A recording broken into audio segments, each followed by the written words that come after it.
I just want to let everybody know I started a company called Triple H with a friend of mine called Jeff Giddy. We have an artist by the name of Tiger Lewis. I would like you guys to check him out. His name is TIG3RLEWIS. Talented kid. And we also have a kid named Siku. He's from the UK. We partnered with some other friends from the UK and UPMG Records.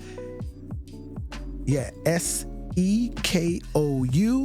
and Triple H is the name of the company. Haven Housing House. Just want to let y'all know we working, we coming, and my son Sumo.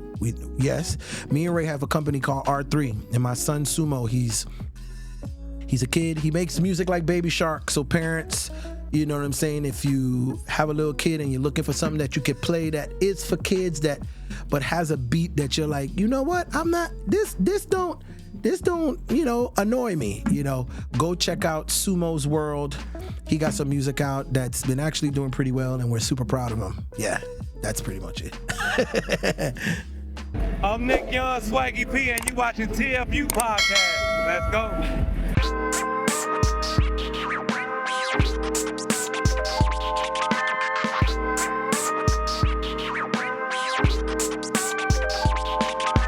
Welcome into another episode of TFU Podcast. Let's go. On today's episode, we got a very special guest. Talk about it. Grammy-winning songwriter. He's behind the biggest hits in the music industry.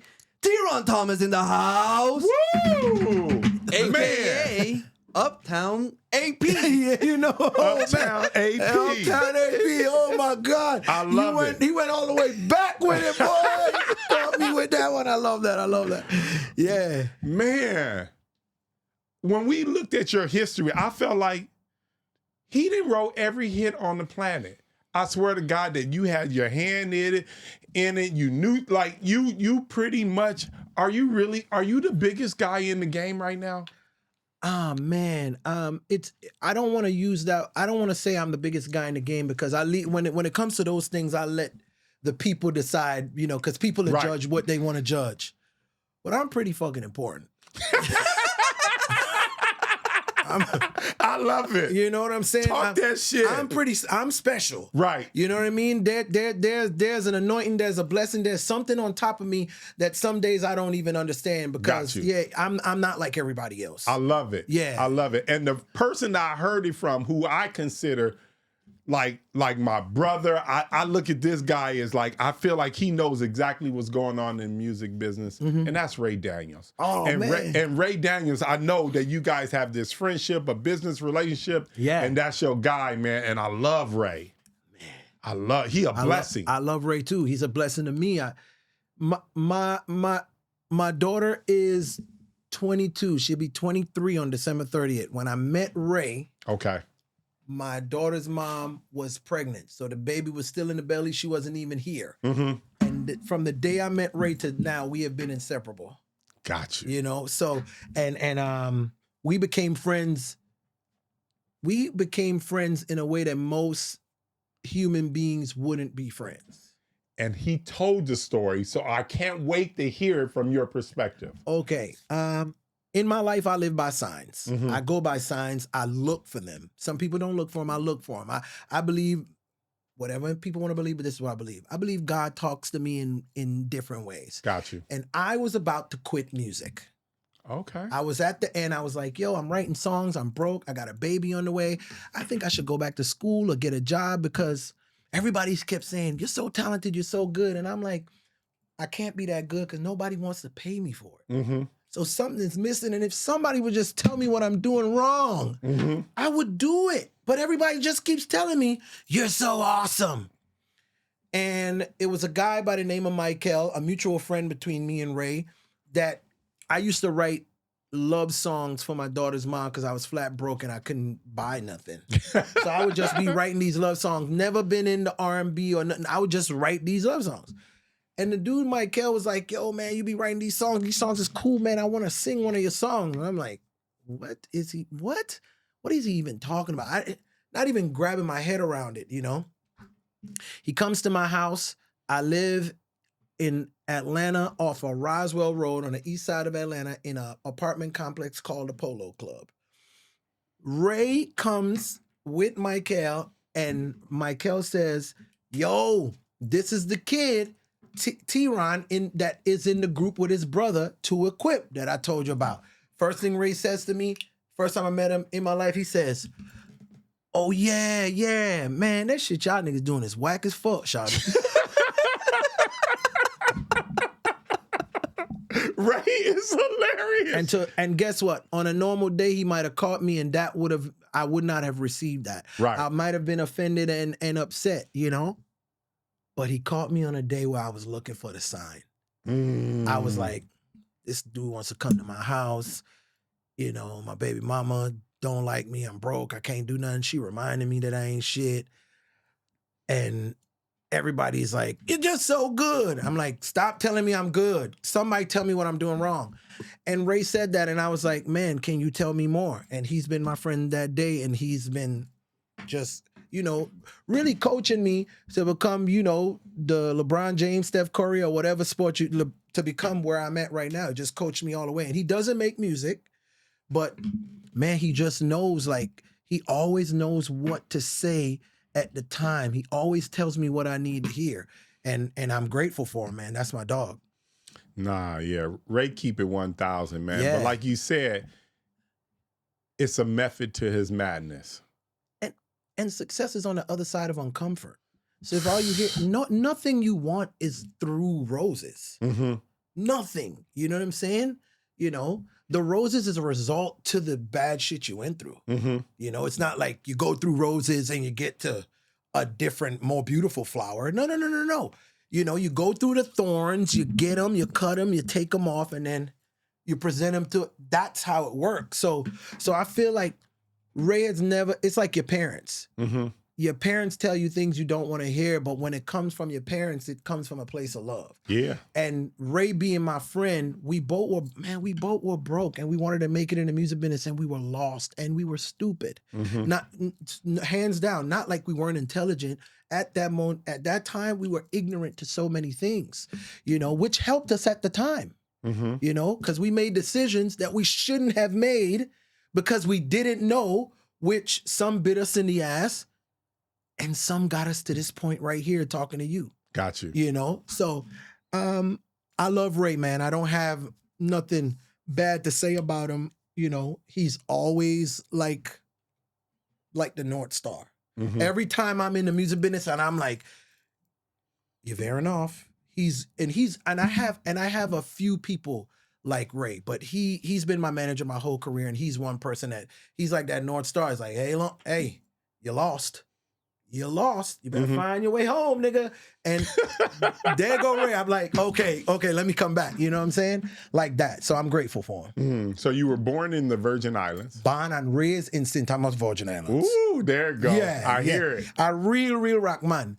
And born and raised, left St. Thomas in 2000 when I was 18 years old. I graduated from high school with $35 in a pair of shiny FUBU jeans. Remember when FUBU Platinum jeans? Absolutely. Yep, the shiny ones. And I came to Miami, Florida, and stayed there, me and my brother, and was like, yo, we're going to make it in the music business. We came in 2000, and we did our first deal, which brought us in the music business September 6, 2006. So almost 7 years of being in America, being like, hey man, we're gonna do this, and and then finally hit that thing.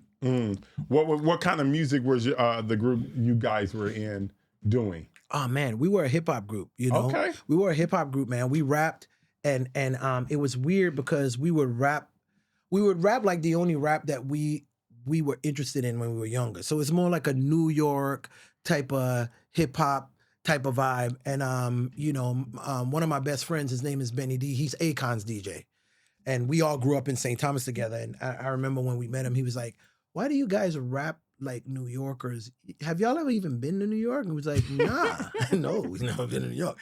And he was like, "Well, why don't you rap like a person from St. Thomas?" And we was like, "We've never heard anybody rap from St. Thomas, Right. ever in our life."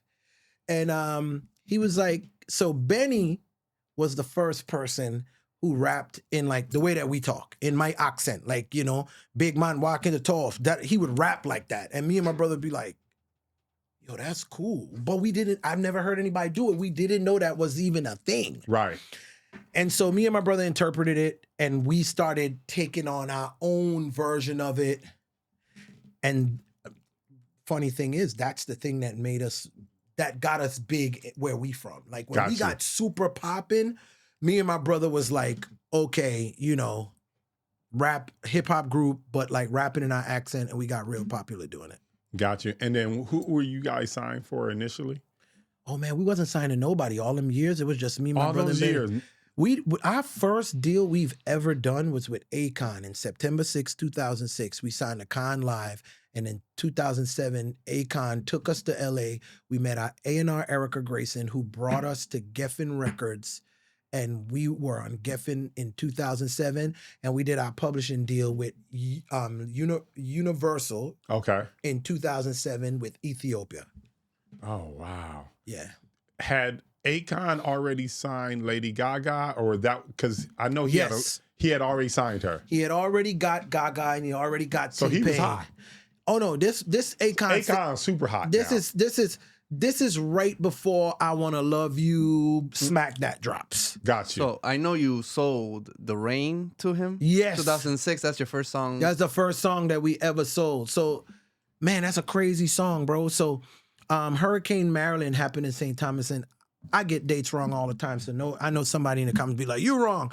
Let's say 96, 97 or something like that. Hurricane Marilyn hit St. Thomas, and I'm at home, and in the Virgin Islands we have galvanized windows, so you know, like rocks and things hit them and it goes ping. It's loud. You know, we're in the projects, we're in our apartment, and I just remember being like 12 years old and writing this song because it was just scary. And I just wrote this song, what's got me insane? Oh, is I can't stand the rain, and it's hitting my window pane a little too much. What's got my face with a frown? Oh, is I can't stand the sound of the thunder just crashing down upon my house. So I was just singing it. Right. You know, and me and my brother put it out. We had an independent album called 2EK. And we put it out, and we had rap verses. Well, when we got to America, you know, and everybody was fighting us about us rapping and be like, you guys should sing more and da-da-da. We rewrote it with singing verses. Gotcha. Benny comes, he's like, by the way, I'm not a writer now. I don't think I'm a writer. I'm not competing with writers. Just a rapper. I'm an artist in a group with my brother. Gotcha. And if you ask me, I'm going to be one of the most famous people in the world. I'm going to be like Michael Jackson famous, and everybody's going to be at my shows with my brother. So Benny comes, he's playing us Akon's new songs. Me being cocky, arrogant, whatever word you want to use at that time, I'm just young, and I'm like, I got a better song than this. Is his new song, bro. I got better songs than this. You know what I'm saying? So Benny's like, yeah, played him The Rain. Benny goes, yeah, The Rain. You're like, yeah, but we sung the verses. He's like, cool, I'm gonna play it for Akon. Play it for Akon. Bro, what are you talking about? Like, it's our song. He's like, nah, you working on this album, you send it in.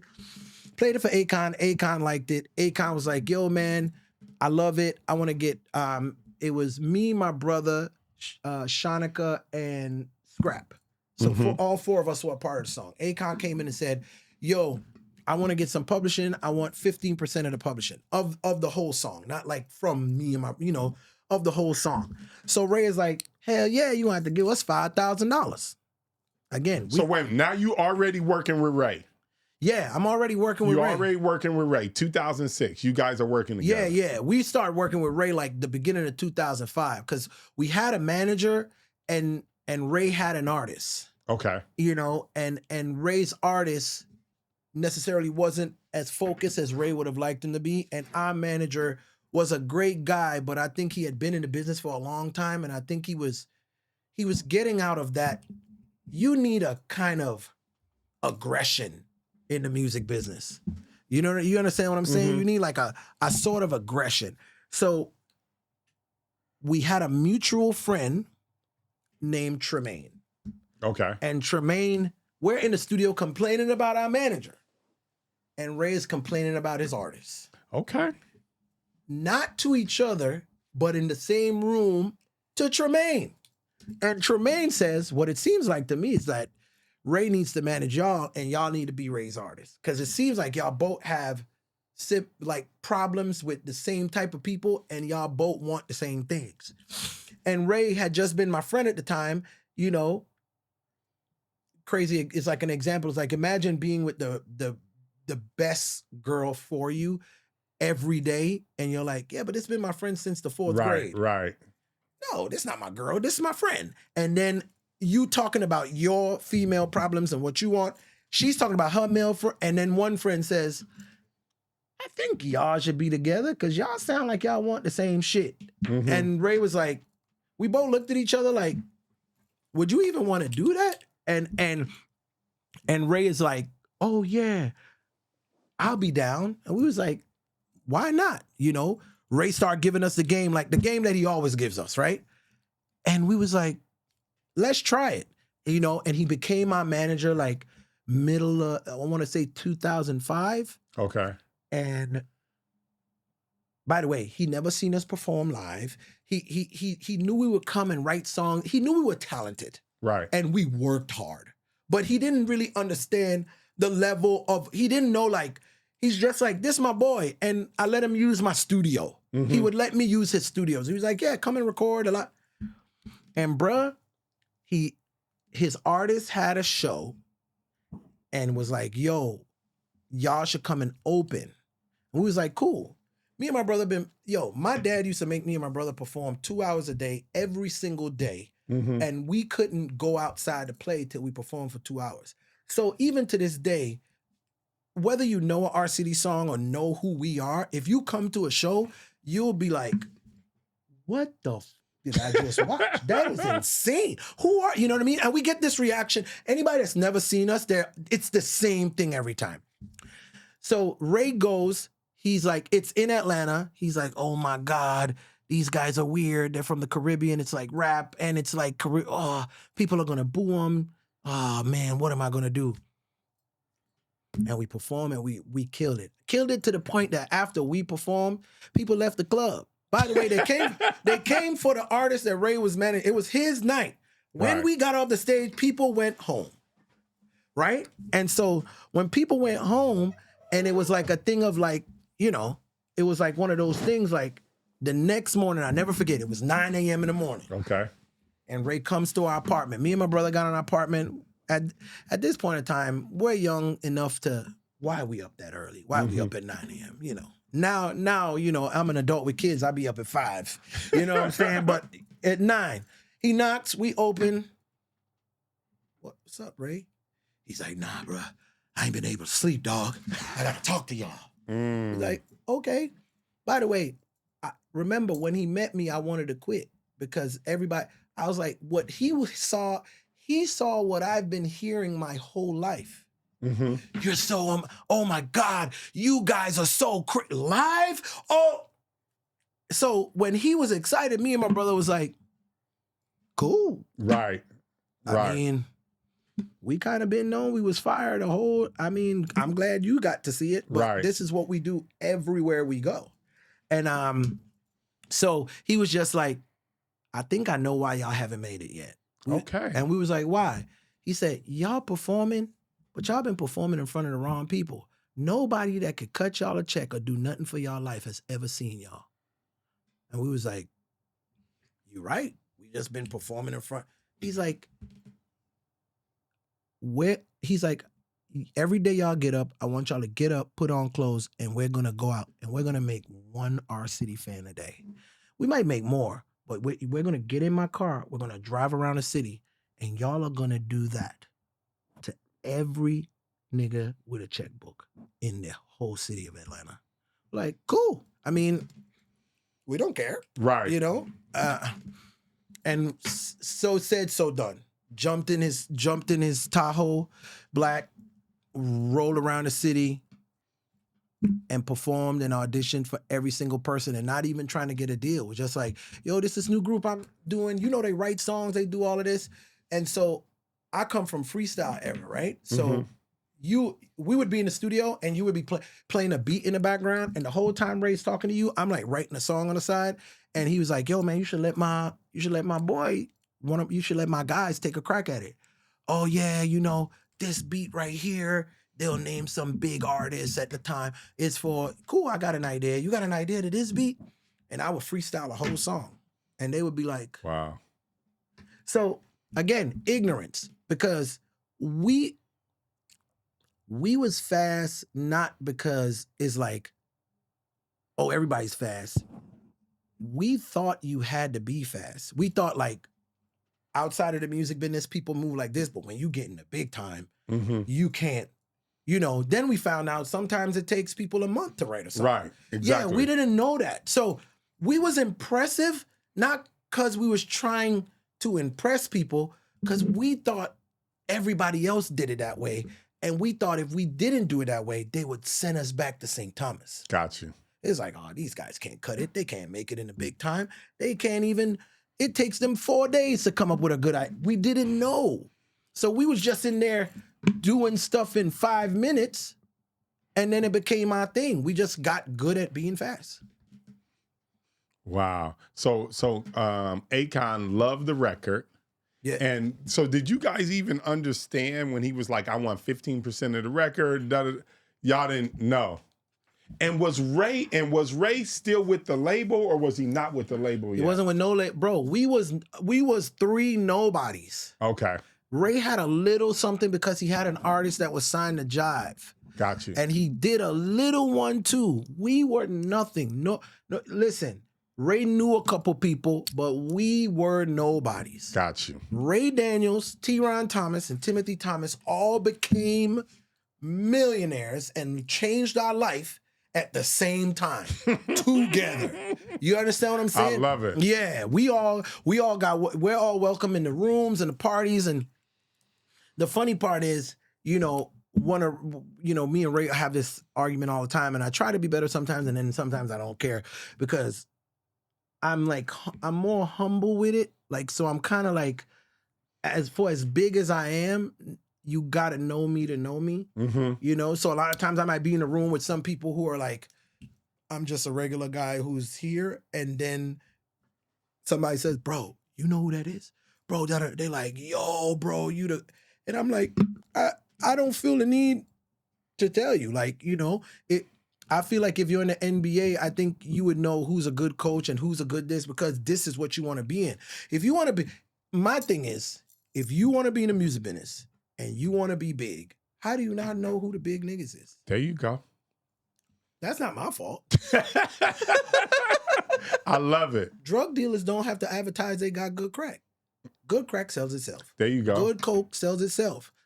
Probably not an analogy that's going to make soccer moms at home comfortable, but it's true. That, good drugs sell itself. I got the best drugs. So in my mind, I don't feel like, to this day, the #1 source of advertising still, ask anybody, is word of mouth. Nothing beats word of mouth. Yeah. Oh man, we got a $20 million campaign for this new water. It doesn't beat me saying, have you ever tried this water with the white top? Unreal. And you say it to him. So my thing is, I still believe in that. I still believe that if you do the work and you're talented enough people to talk, enough people to talk, you know what I mean? And at this point in my life, in my career, I feel like if I got to walk in a room and introduce myself like, hey, then you're not in the music business. Because there's people who, that's another thing. There's people who say they in the music business, but they was in the music business. Was being in the music business and being in the music business is not the same thing. Talk about it. You know what I'm saying? It's like, yes, you were hot in the 90s, but you don't know none of the new players. You don't know who's hot. You don't know the new writers and the new producers. You can't get them none. You can't get none of them on the phone. You still calling all your 90s hit makers from then, and that's who you could reach to. I don't mean no disrespect to you, but you not in the music business. You was, you know what I'm saying? So there's a lot of people that there's a lot of music business people that I'm like, you were big in 02. And all your friends were popping in 02. I make it a point to be like, Who's the new cool things happening? I want to know them. I want to work with them. Oh, but Theron, he doesn't have that many hits. He's going to. There you go. The thing is when Michael Jordan got in the league, he wasn't Jordan the day he got in the league. He became LeBron James 1 rings late. Like, you got to give people a chance to show you what they're capable of. So I just feel like I embrace everything in the business that I want to continuously be in. And most people, they don't do that. Most people get big and they be like, we're big, and we hang out with all the people that are big. And I'm like, I'm big, but them niggas is coming to take my spot. And before they could come and take it, all of us gonna be friends. There you go. Great That's way what of I thinking. believe. Yeah. Yeah. Now, when I look at your list, man, I'll be here all day about all the songs that you done wrote with all these people. I'm seeing Chris Brown, Usher, Beyonce, Rihanna, Miley Cyrus, Nicki Minaj, Lizzo, Ariana Grande, Jennifer Hudson. Like, I could do this all day long. So I don't even know where to start, but I'm just going to start. So one of the first people that you wrote for, not just Akon, but also, did you write a song for Chris Brown early on? I wrote a song. What's the name of the Chris Brown album we worked on? Graffiti, I think. Mm-hmm. And that was when he was going through everything with Rihanna. Yeah, with the whole thing. And we flew down to Orlando, and we was down there with him. And me and my brother did 2 songs. We did a song called Brown Skin Girl, which was like Caribbean. He put Sean Paul on it. Okay. You know, me and my brother, real Caribbean. Every artist I work with, I always try to be like, what can I sprinkle in here that's island shit? Because I always want to incorporate my culture. So we did this Brown Skin Girl song, and we wrote a song called Lucky Me. I'm a big Jay-Z fan. Got you. In My Lifetime Volume 1, Jay-Z has a song called Lucky Me. And Jay-Z says, I pray that none of my nephews want to be stars. Lucky me. That's my favorite line. I'm like, yo, and Chris was going through all of this. And now, did y'all write the song there, or yeah, did we you wrote show it there. up with the song? No, we wrote it there. Me, my brother, and Rico Love. Oh, we just had Rico Love here. Rico Love wrote that song with me and my brother. And that's another thing too. I feel like, to segue, like, a lot of creatives are afraid of other creatives that's kind of like in their lane or space. I'm about to say something crazy. I don't think none of these niggas better than me. None of them. Yo, I believe that I'm the best. And I believe that they believe they're the best. Right. But the best isn't intimidated by anybody. Mm-hmm. When you're great, I don't look at you as competition. How? I'm me. Mm-hmm. I don't think Denzel says, I'm in a movie with Leonardo DiCaprio. Let me make sure I go home and get myself together. No, nigga, I'm Denzel. What are we talking about? So when I come, there's no writer, producer, big person, more hits than me. You've been in the game longer than me that makes me feel like, oh, wow. Mm-hmm. I feel like, yeah, I love you. I'm a fan. I am. You look up to you, respect you. But you get to work with Theron, baby. Talk that shit. That's how I feel.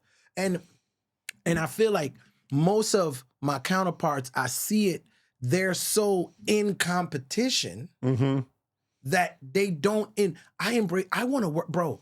I want to work with everybody. I can look at Jermaine Dupri, one of my favorite writers and producers in history. He's the reason I wanted to do music, because he did Crisscross. Love everything Jermaine Dupri. He's the best. Nobody's better than Jermaine Dupri. Mm-hmm. But if I can work with Jermaine Dupri, I don't think Jermaine Dupri is better than me. Right. You understand what I'm saying? Like, I just feel like, so there'll never be a time where working with Jermaine Dupri wouldn't be not okay with me. It's not like, oh, and a lot of people do this. He ain't hot no more. When last he had a hit? Right. What are you talking? That's Babyface. That's Jimmy Jam and Terry Lewis. Bro, I just wrote a song. Me and my partner, Jeff Giddy, we just wrote a song with Doja Holland from Motown. Mm-hmm. Yeah, they did all the Motown stuff. The song that we wrote might be the last song that they wrote that's gonna be in popular music today.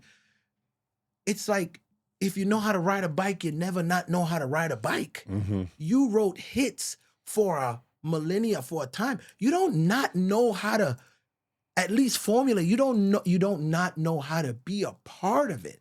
And it bothers me because so many people have all these rules they lost, like this person lost it. I'm like, nah, they just need somebody that's in it now to show them the way. The new way.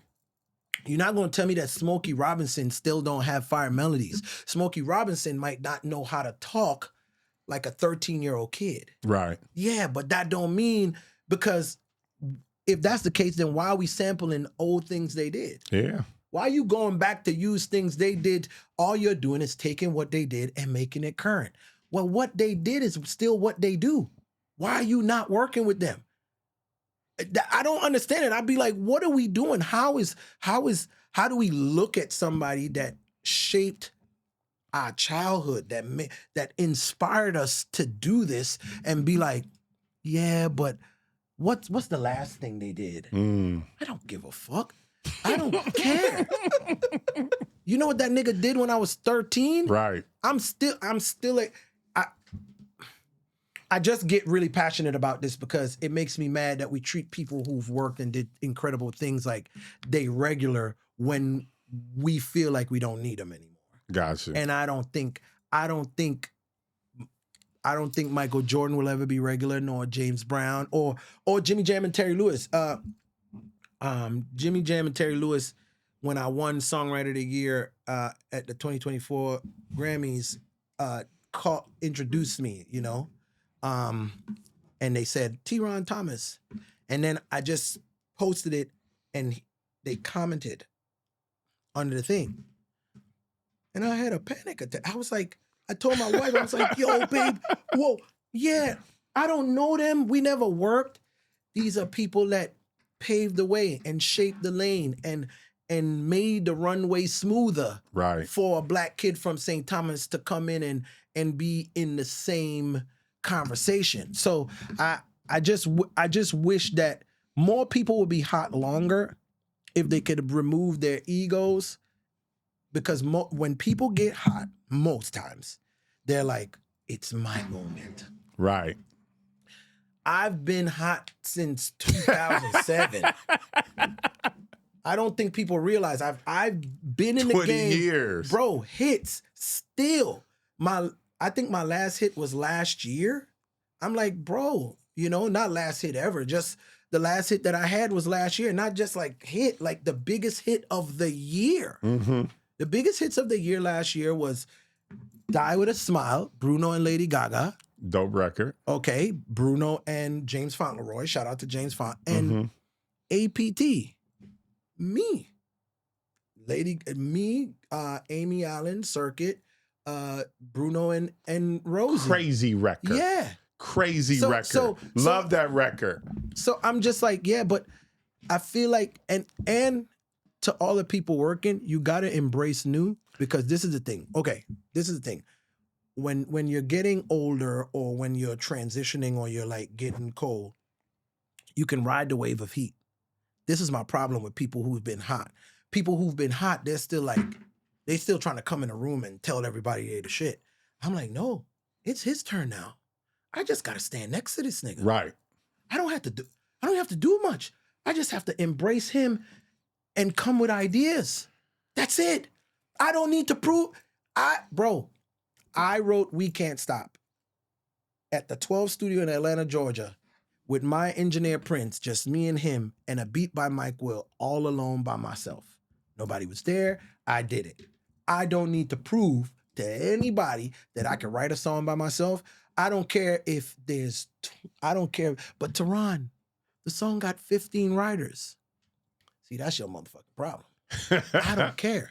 Music is like real estate.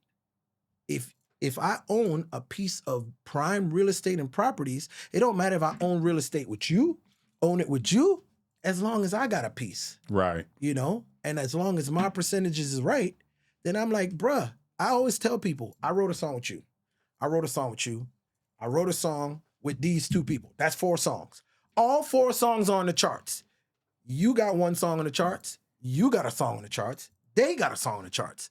Well, guess what? I got 4. There you go. because I don't have an ego and I am very comfortable coming in a room and being the biggest nigga in the room, but knowing that I was invited here. So tell me where you need me to stand. Not Theron. You keep skipping over something. Sorry. We gotta back you up a little bit. So now, even tell us how that song that you wrote, because I heard that record. I know that record. Now I think she's an Asian singer, right? She's an Asian. How did that even come about? Because that's a different kind of. Like, you seem like you work with all kinds of different artists. Well, first of all, I always tell people I'm from St. Thomas Virgin Islands. Got you. So I'm kind of like, yes, I'm from the U.S. Virgin Islands, but I've always felt like an outsider. So, because it's like, this is not my real voice. We've established this already. You know what I mean? So I'm always like, it's like, you speak Spanish. That's Yes. but when you're in a room with a bunch of English speaking people, you speak English. Yes. Because you're like, yo, I want people to understand me. So with me, the minute me and my friend them get on the phone, is like, yo, big man, I going to do this interview right now. I done this nasty. So I've always looked at music like that. And because of the internet, I kept saying, I have these predictions and I live by my predictions, and it sounds crazy, but I ain't never been wrong. Right. And because if you follow human behavior, you'll see what's coming. I said the internet is making the world smaller, and we got to go outside of America, because I feel like kids in America for the first time are seeing things for the first time. When I was a kid, American music was like, what? Missy, bro. Yeah, but y'all didn't give a fuck about what we was doing in St. Thomas, nor did you care what they was doing in Korea or Europe or Paris or Africa. Afrobeats ain't just started. Right. These things have been around the whole time. Nobody cared. You know what I'm saying? Until the internet making things smaller. And now there's not necessarily the gatekeepers that say, this is what American pop culture is. The kids are like, what are they doing over there? That's cool. I've never seen that or heard that.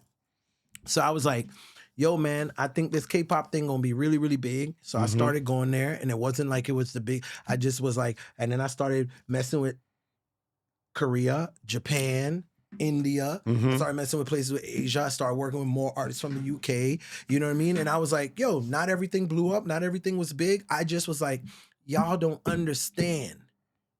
It's coming. The one thing that's going to happen, whether we all are here on planet Earth tomorrow, is tomorrow. There you go. The future is coming, whether we want it to come or not. Embrace it or get left behind.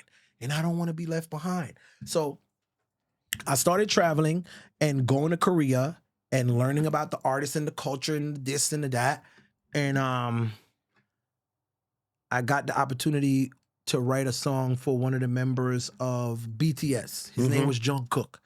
And to all the BTS fans, please don't kill me for this, but the first time I heard about Jungkook, I did not know who that was. I ain't never heard of no Jungkook. I know who BTS is, but I didn't know the individual member at that time. And so I wrote this song called Seven, which was like, I did a song called About, just to tell a story, I did About Damn Time with Lizzo, which was my first Billboard #1. And then I was like, man, that's my first Billboard #1. Well, then I did a song called Seven, which was my second Billboard #1. But I did both of those songs on the same day. Oh, wow. Yeah, which was crazy, you know? And after I did that, Seven was like the biggest song in the history of K-pop, you know? And then I had the opportunity to meet Rosie and work with Rosie. And when I was in the studio with Rosie, she came out of the group Blackpink, and she was working on her solo things. And we was working, and they was playing the game in the studio, you know? Her and Amy Allen, the girl. And we're all in the studio, and we writing and we doing ideas. And now it's like the end of the session, and they're like, you know. And they play it. And I'm like, oh, when did you guys make that song? That's a cool song. It's not a song. What do you mean? What do you mean it's not a song? No. It's a game that we play in Korea. Wait a minute. No, she keep talking. I said, wait. So what you're saying to me is everybody in Korea knows what that is already? There you go. She was like, yeah, that's the song we gotta make. Yeah, but no, you don't understand. We already got a fan base for it. They don't know it here, but they already know it there. We're just gonna glue it together. And I did with Circuit, and we had and we laid a scratch idea and left the studio. Nobody, it wasn't like nothing to talk about. Mm-hmm. And then the next day, as everybody knows who's in the music business, any writer or producer or creative knows, some days you have slow days where you're like, everybody's in the studio and we're like, what do we want to sing about? What direction should we go? And I'm like, I think we should, you know that thing yesterday? Right. I don't know. Maybe I'm crazy, but we should go back and try that thing. And we pulled it up and we did it. And that was the end of it. By the way, it was like, I think it didn't come out till like a year later. I'm terrible with dates and numbers, but it was a long time till it came out. So they had it and it was like, oh yeah. And then it got to Bruno Mars. That's why I was going to ask you, how you get Bruno on it? I had nothing to do with that. That's all Rosie and Teddy and the guys in Korea and Atlantic Records. They got it to Bruno Mars. Whatever they did, they sent Bruno Mars, and Bruno Mars said, yes, this song's fire. I want to get on this song.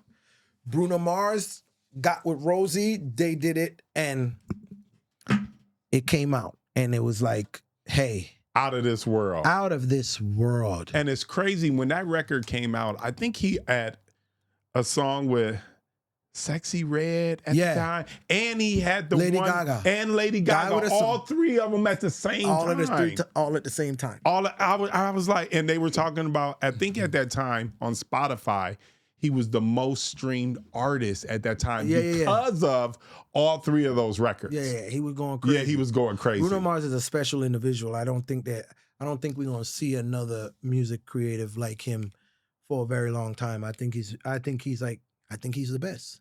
Oh, wow. Know? I think he's the best. I think he's that's what I mean. You could be the best. Being the best doesn't mean you're better than me. Right. Being the best doesn't mean I'm better than you. It's like, there's a thing that Bruno does. He's the best at it. Right. Nobody else could do it. That's Bruno. There's a thing that Theron does, that Sean Garrett does, The Dream does. Man, they're the best. Right. Max Martin. There's, things that people, and so I was happy, because I've never worked with Bruno or had a song with Bruno. So I was just grateful that I'm like, yo, I got my Bruno one. I'm at the point in my career where I don't really, when I started, I chased celebrities. I was like, man, I want a song on Rihanna and I want a song on this person. Right. Now, I mean, it's cool if they want to sing my songs, but I think I'm crazy enough to believe that my songs are so good that I could give them to an unknown person that nobody knows, and then be like, oh, this song is big on, John. Mm-hmm.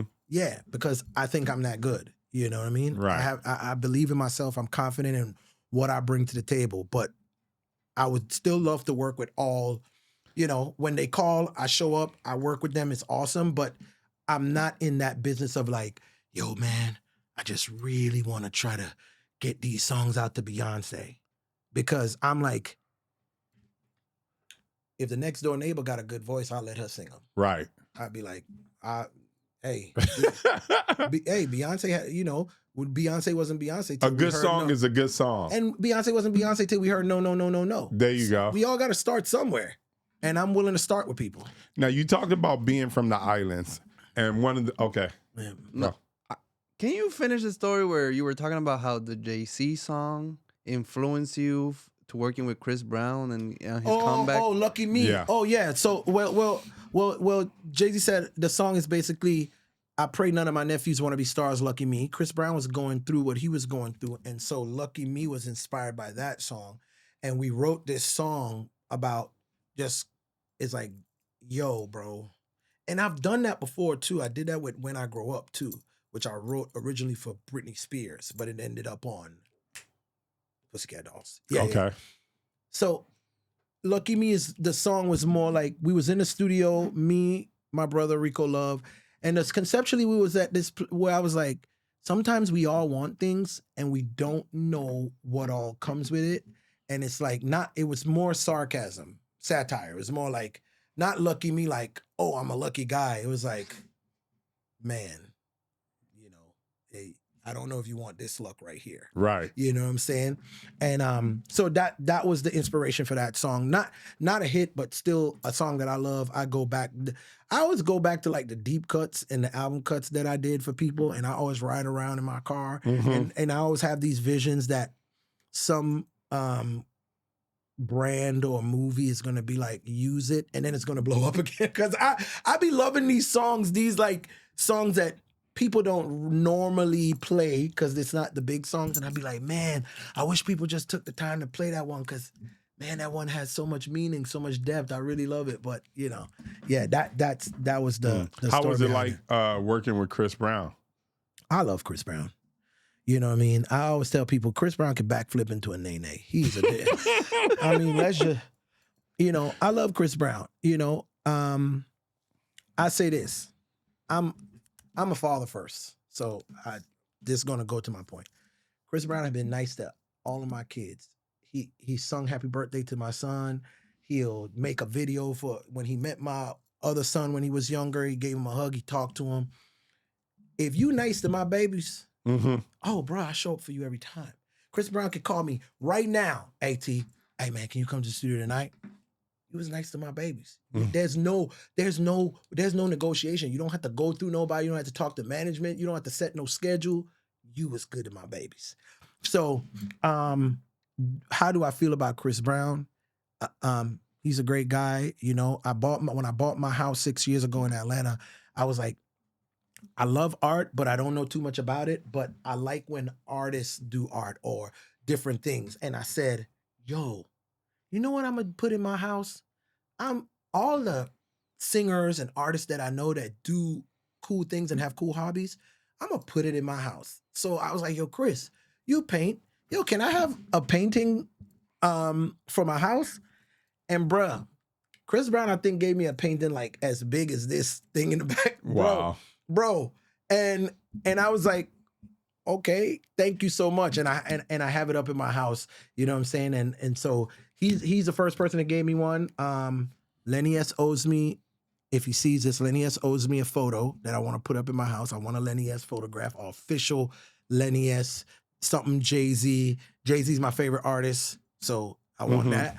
And Seth Rogen makes pots. And I want a Seth Rogen. He does like pottery. I don't know Seth Rogen, by the way. I just want to let y'all know I don't know him. So I'm shooting my shot right now. But I want a Seth Rogen pot because I always thought it would be cool. Like if you came to my house, you know, no disrespect to art, but I'm like, I don't fucking know Basquiat. I ain't gonna never have the opportunity to meet him. So when I'm telling the story, oh yeah, I don't know this nigga. You know what I'm saying? Yeah, and I get the investment. I get it. You know, I have investments in other things. My thing is what I love are stories. I'm a songwriter. So when you come to my house and I say, Chris Brown gave me this painting and I had a rental car in LA and the painting couldn't fit. So I had to rent a black SUV to put it in the car to take it to my hotel and had the hotel tape it and wrap it in box. I had 2 boxes to fit it in to ship it to my house in Atlanta because I don't know shit about shipping art at all to get it to my house. I just think when you come to my house and you see it, it don't matter if you like the painting or not. Chris Brown did it, and I know the nigga, and I'm gonna tell you how I got it. There you go. And I love that, and that's how I like it. Yeah. Yeah, it got a story behind it. Yeah, it's a story behind it. I love it. And you said, so you worked with him, and then soon after that, you worked with Usher? We met Usher right before we got signed because Usher, Akon, and Lil Jon all wanted to sign me and my brother. 3 of them was trying to sign us. Now I know Rico Love worked with Usher early on and too. We work with is that where that relationship or friendship came about? No. You want to know how we met Usher? Man, my nigga Sincere, he's a rapper. He don't even go by Sincere no more. He go by the name Alex. He like owns clubs and he does 18-wheelers. He like a businessman, you know, in Atlanta. And this nigga was a rapper. And me and my brother was like being artists. And he worked with J-Lac, Usher Lil brother. And he's like, yo, man, I'm working with J-Lac. He producing like records for me. Y'all should come over and work. So we go to Usher's house to work with Usher's little brother J-Lac with Sincere, and we doing these songs. And so said, so done, we end up meeting Usher by the way, not trying to meet Usher. We wasn't even thinking Usher. Right. I think, man, shout out to my dad, man, because I ain't never been like, you Puerto Rican, so I'm going to use this as an example. Bad Buddy, your cousin. So I never been like, ooh, if I hang with him, I'm going to meet Bad Bunny. Mm-hmm. I don't give a fuck about Bad Bunny. Nigga, I know you. There you know what go. I'm saying? Like, I don't know. You Right. know? And we get there, we start hanging out, and then we end up meeting Usher. We start getting hot. We meet Rico Love as well. Okay. We did a song with Rico Love, the artist. He wasn't even writing. Got you. You know, we wasn't right. We was trying to be artists. We meet Rico Love, we da-da-da-da. And that's how we got in and met Usher. You know, and that's before we met Chris Brown. Got you. So what was the first record that you guys produced with Usher? Man. Damn.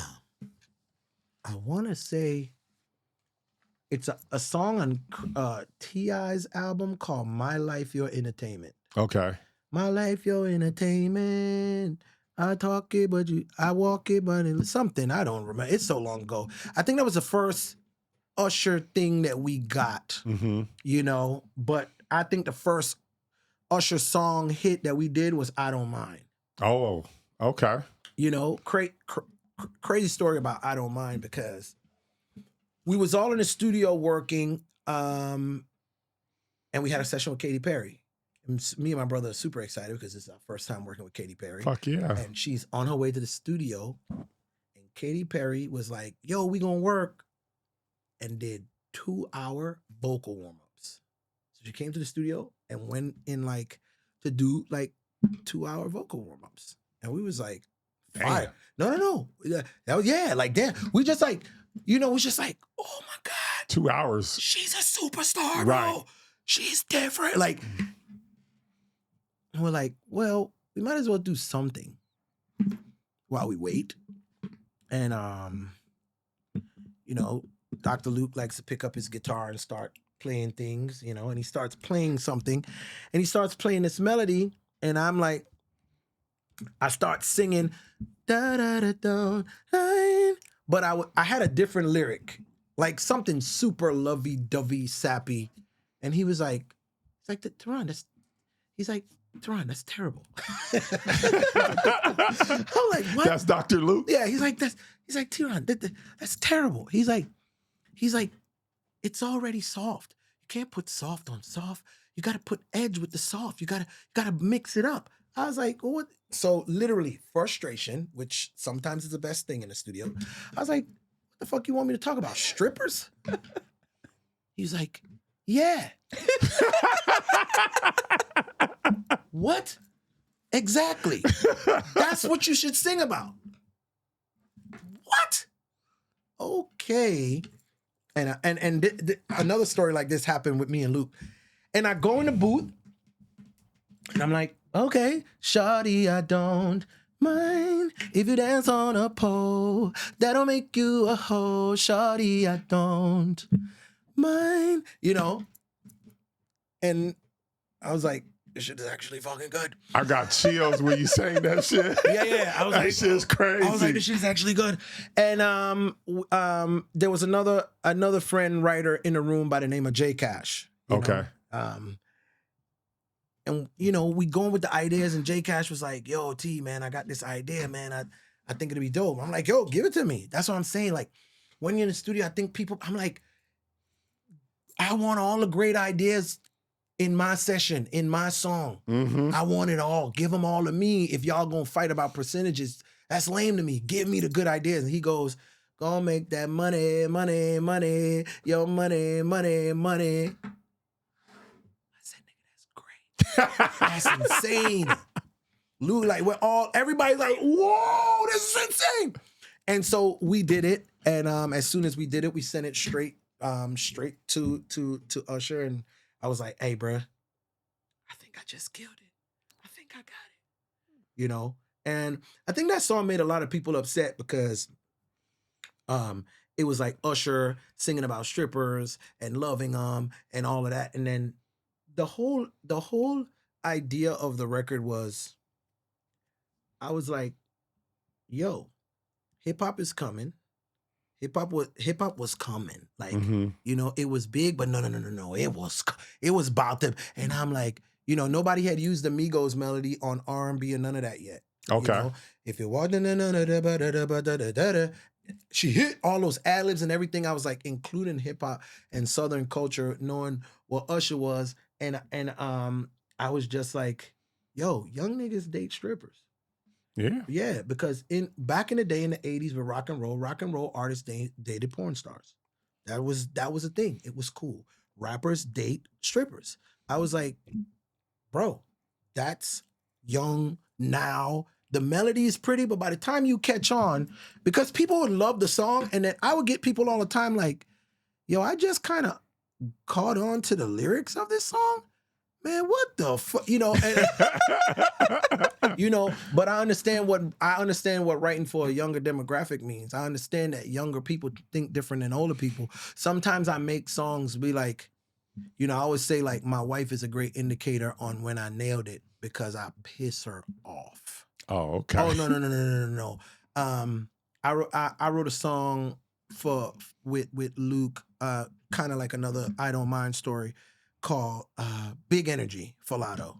Okay. Yeah, I did a song called Big Energy. We did a writing camp in Hawaii for Cardi B, and we did a whole bunch of songs. And I remember we at Hawaii, we at the house, and we working and we trying to come up with stuff. And Luke plays me the beat, and I'm like, oh yeah, you know this, yeah, you know. Oh, Mariah Carey song, right? Yeah. Luke kept saying the Tom Tom Club. You know, I didn't know the original reference. I just kept saying Mariah Carey. And I started like trying to figure out ideas, but I kept hearing the Mariah Carey song. So it was throwing me off a little bit. He was like, you know what, Theron? I think you should talk about dicks in this song because all the girls rap about pussies. Okay. I said, what? I said, I don't want to do that.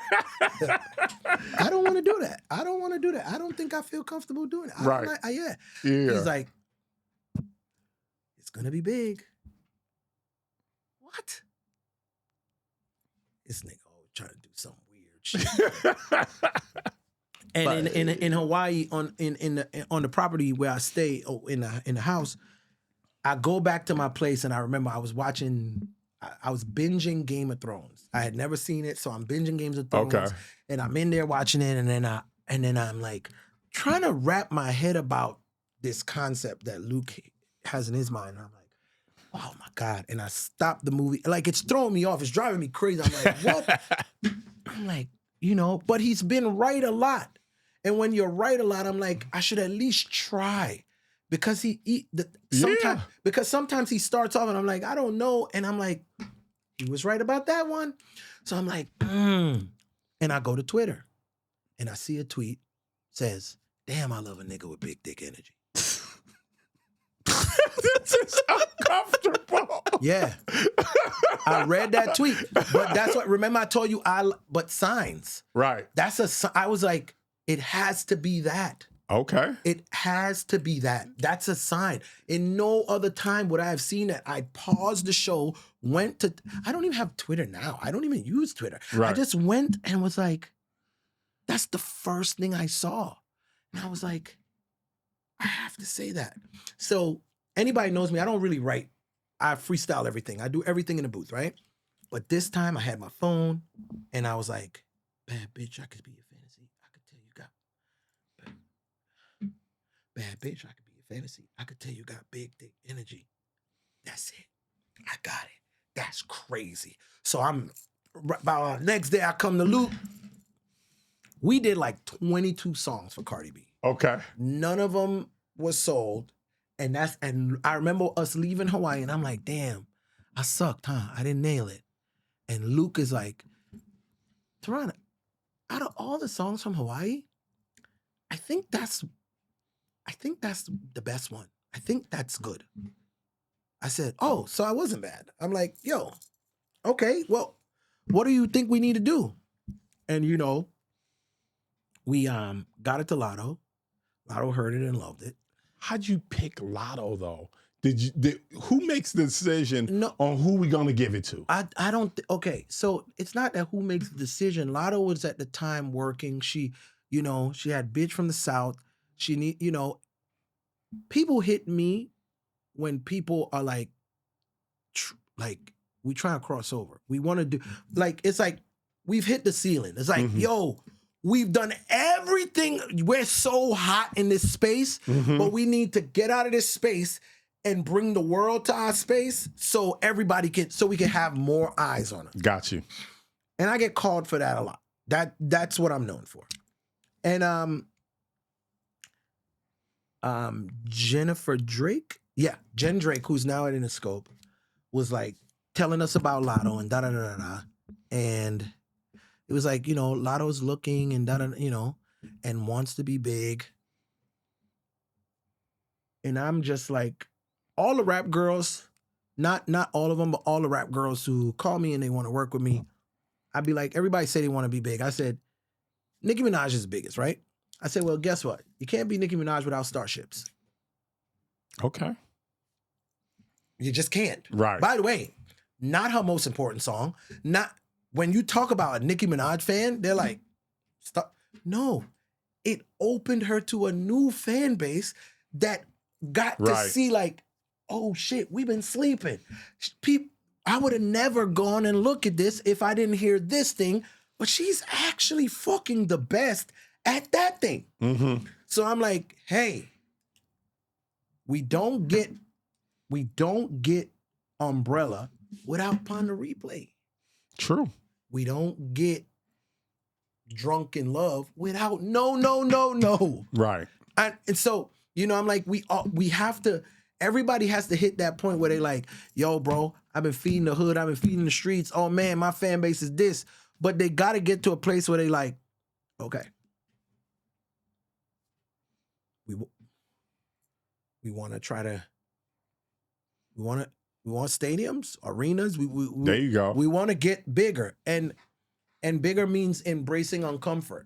You know what I'm saying? I'm like, listen, The Weeknd, when he first, bro, yeah, but The Weeknd ain't The Weeknd without I Can't Feel My Face When I'm With You. Yeah.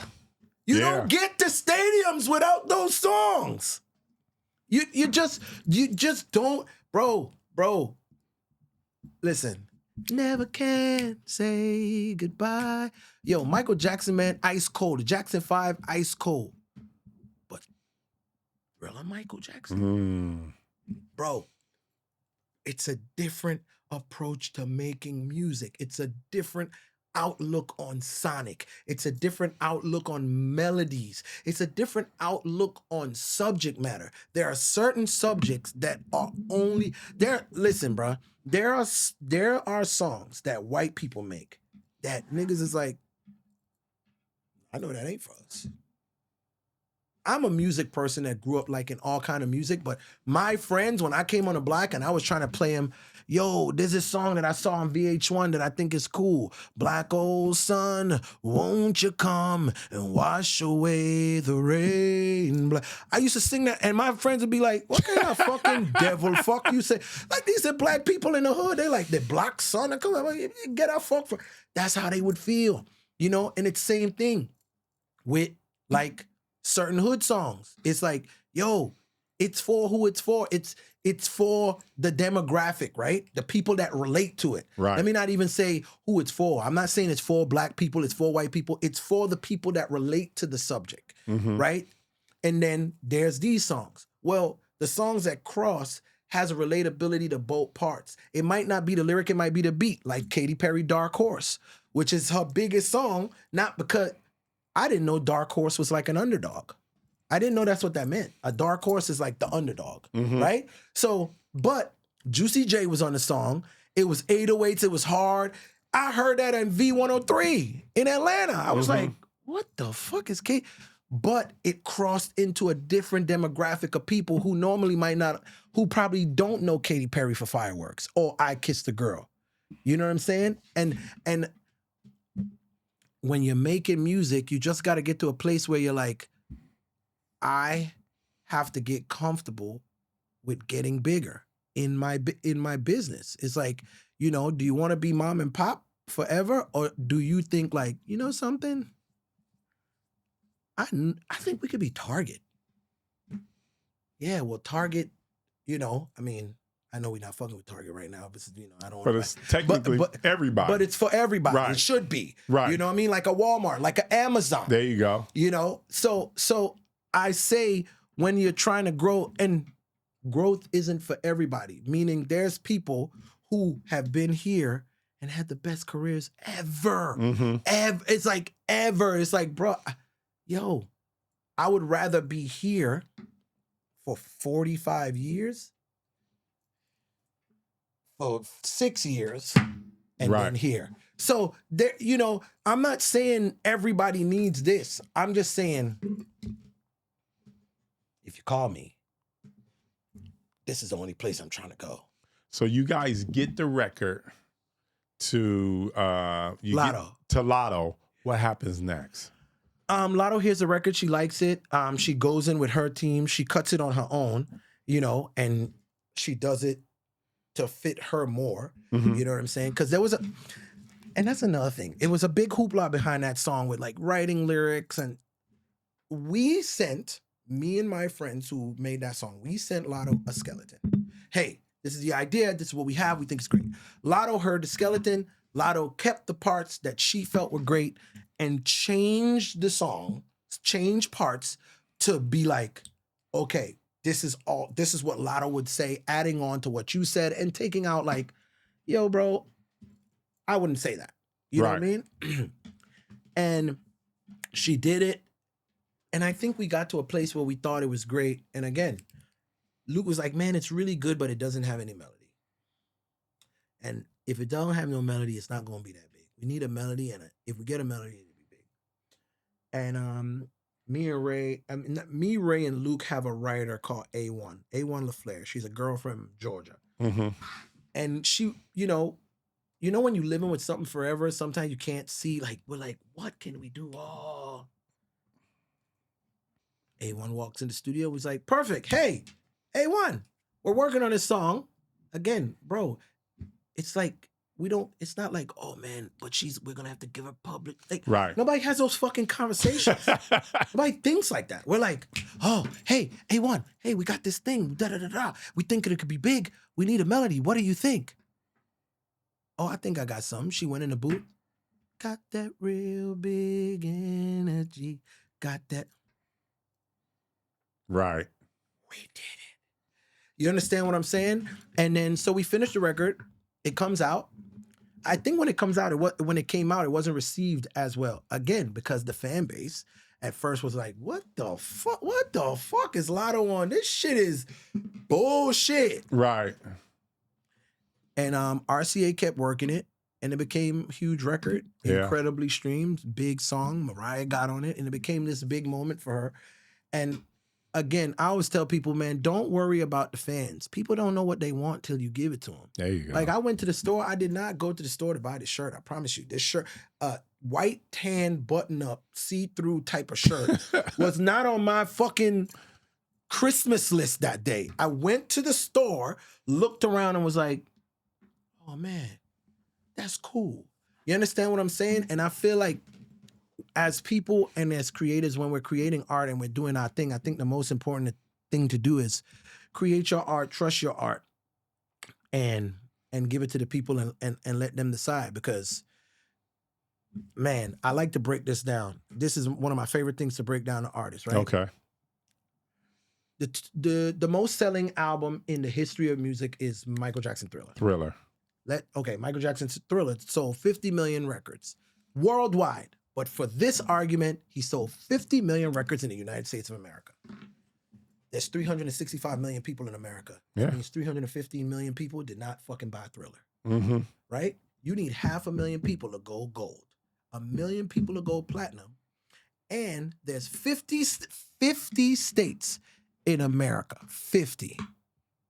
Let's say 20,000 people could fit in an arena. 20, I always have to calculate it. I'm going to pull out my phone and I'm going to calculate it. Okay, let me do this for y'all. Okay, because I love to do this because this helps people. 50 states times 20,000. Somebody probably did the math on That's 1 million people. You need 1 million people to sell out the United States of America. If you did an arena tour and 20,000 people showed up to all 50 states to see you in a concert, that's 1 million people. That's pretty good out of 350 million people. Out of 365 million. Okay. So every day niggas get up. Niggas is like, oh man, I don't give a fuck about the niggas that don't like me. You know how many people don't like Big Energy? You know how many messages I've got? You know how many people is like, oh my God, APT, I hate that song. You know how many you're the problem with music? There's real musicians out here in the world making real music, and people like you, go suck your mother, big man. Who the fuck are you to tell me what's good and bad? Music is a subjective, it is opinionated. You could tell me I'm bad, somebody could tell me I'm good. I only focus on the people that like me. That's it. That's it. That's in my life. I get up every day and I be like, yo, who likes me? Those are the people that I make music for every day, and I don't care about nobody else. So I have a question. When you go to the camps, it's just like, okay, I like working with this producer. There's no contracts involved. You just go there and then you just start making music. And then when you send music to people, it's like, at what point do the contracts start getting involved? Well, I don't do camps anymore. I used to, but now I think camps, and I'll say this to anybody, I think camps, unless the artist is actually there recording, working on the album, I think it's a waste of time now. So I don't do camps anymore. Okay. And then, I did not invent the writing camp, but the first writing camp was because of me. I wrote a song called When I Grew Up for the Pussycat Dolls, which I wrote for Britney Spears, and the Pussycat Dolls ended up having it. Jimmy Iovine told everybody in the music business, this is the Pussycat Dolls' first single. If you can beat it, you got the first single. But if not, that's what I'm going with. So Timbaland, Pharrell, Polo the Don, Akon, Lady Gaga, Red One, everybody in the whole entire music business was flown out to Los Angeles, including me and my brother, into the studio to work on the Pussycat Dolls' sophomore album. Wow. And that was when the writing camp was born. And then everybody was like, wait, what? And then everybody would do like writing camps and bring all these people together. You know what I'm saying? And the writing camp thing, I feel like it's a waste of time because pitching, we call it pitching songs. When you write a song and you send it to an artist and you see if they like, the pitching thing is different, because everybody wants to claim that they wrote the song themselves. Nobody wants to, writers are like the boogeyman that everybody needs, but nobody wants to acknowledge. So, right. So, as far as when contracts get involved when they're 100% certain that they want to use a song. So, that's another thing about my job. Yo, I can write every day for the whole year and not make any money because nobody has put anything out. Literally. So my job is always like, hey, you got to keep going. You got to be in it. And again, to answer your question as far as contracts coming in, bam, we write the song. Lady Gaga loves the song. She cuts the song. She's like, cool. I want to use the song on my album, or it's my next single and I want to put it out. Now it's like she goes, she pays the producers and all this. That's another thing I tell everybody. As a songwriter, songwriters don't get paid up front. Yeah. Some songwriters do. I get paid up front, and there's some other people that get paid up front. I just don't want to talk other people's business because they might not want to share that information. I get paid up front, but I've been in the business so long and I've done so much to be worthy of that I charge an upfront fee. You know what I mean? But most songwriters don't have that privilege, which is sad. You know what I'm saying? And songwriters don't get points. Songwriters mostly make money from royalties and publishing. Gotcha. Which has changed because of streaming.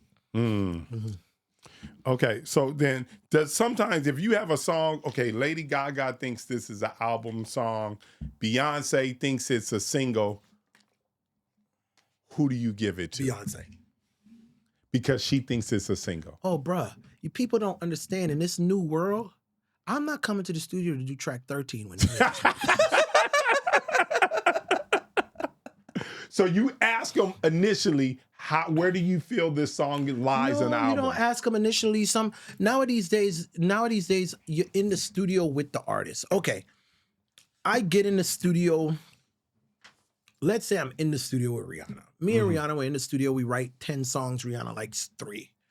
Well, Rihanna was a part of the making of those songs. So it's like, I can't just sell them without her permission to do something with them. So now Rihanna is like, I want 3 songs. And I'm like, well, what am I going to do with them if Rihanna don't use them? Let's say she wants all 3 for album cut, right? You're like, man, I wish I had the single, but fine.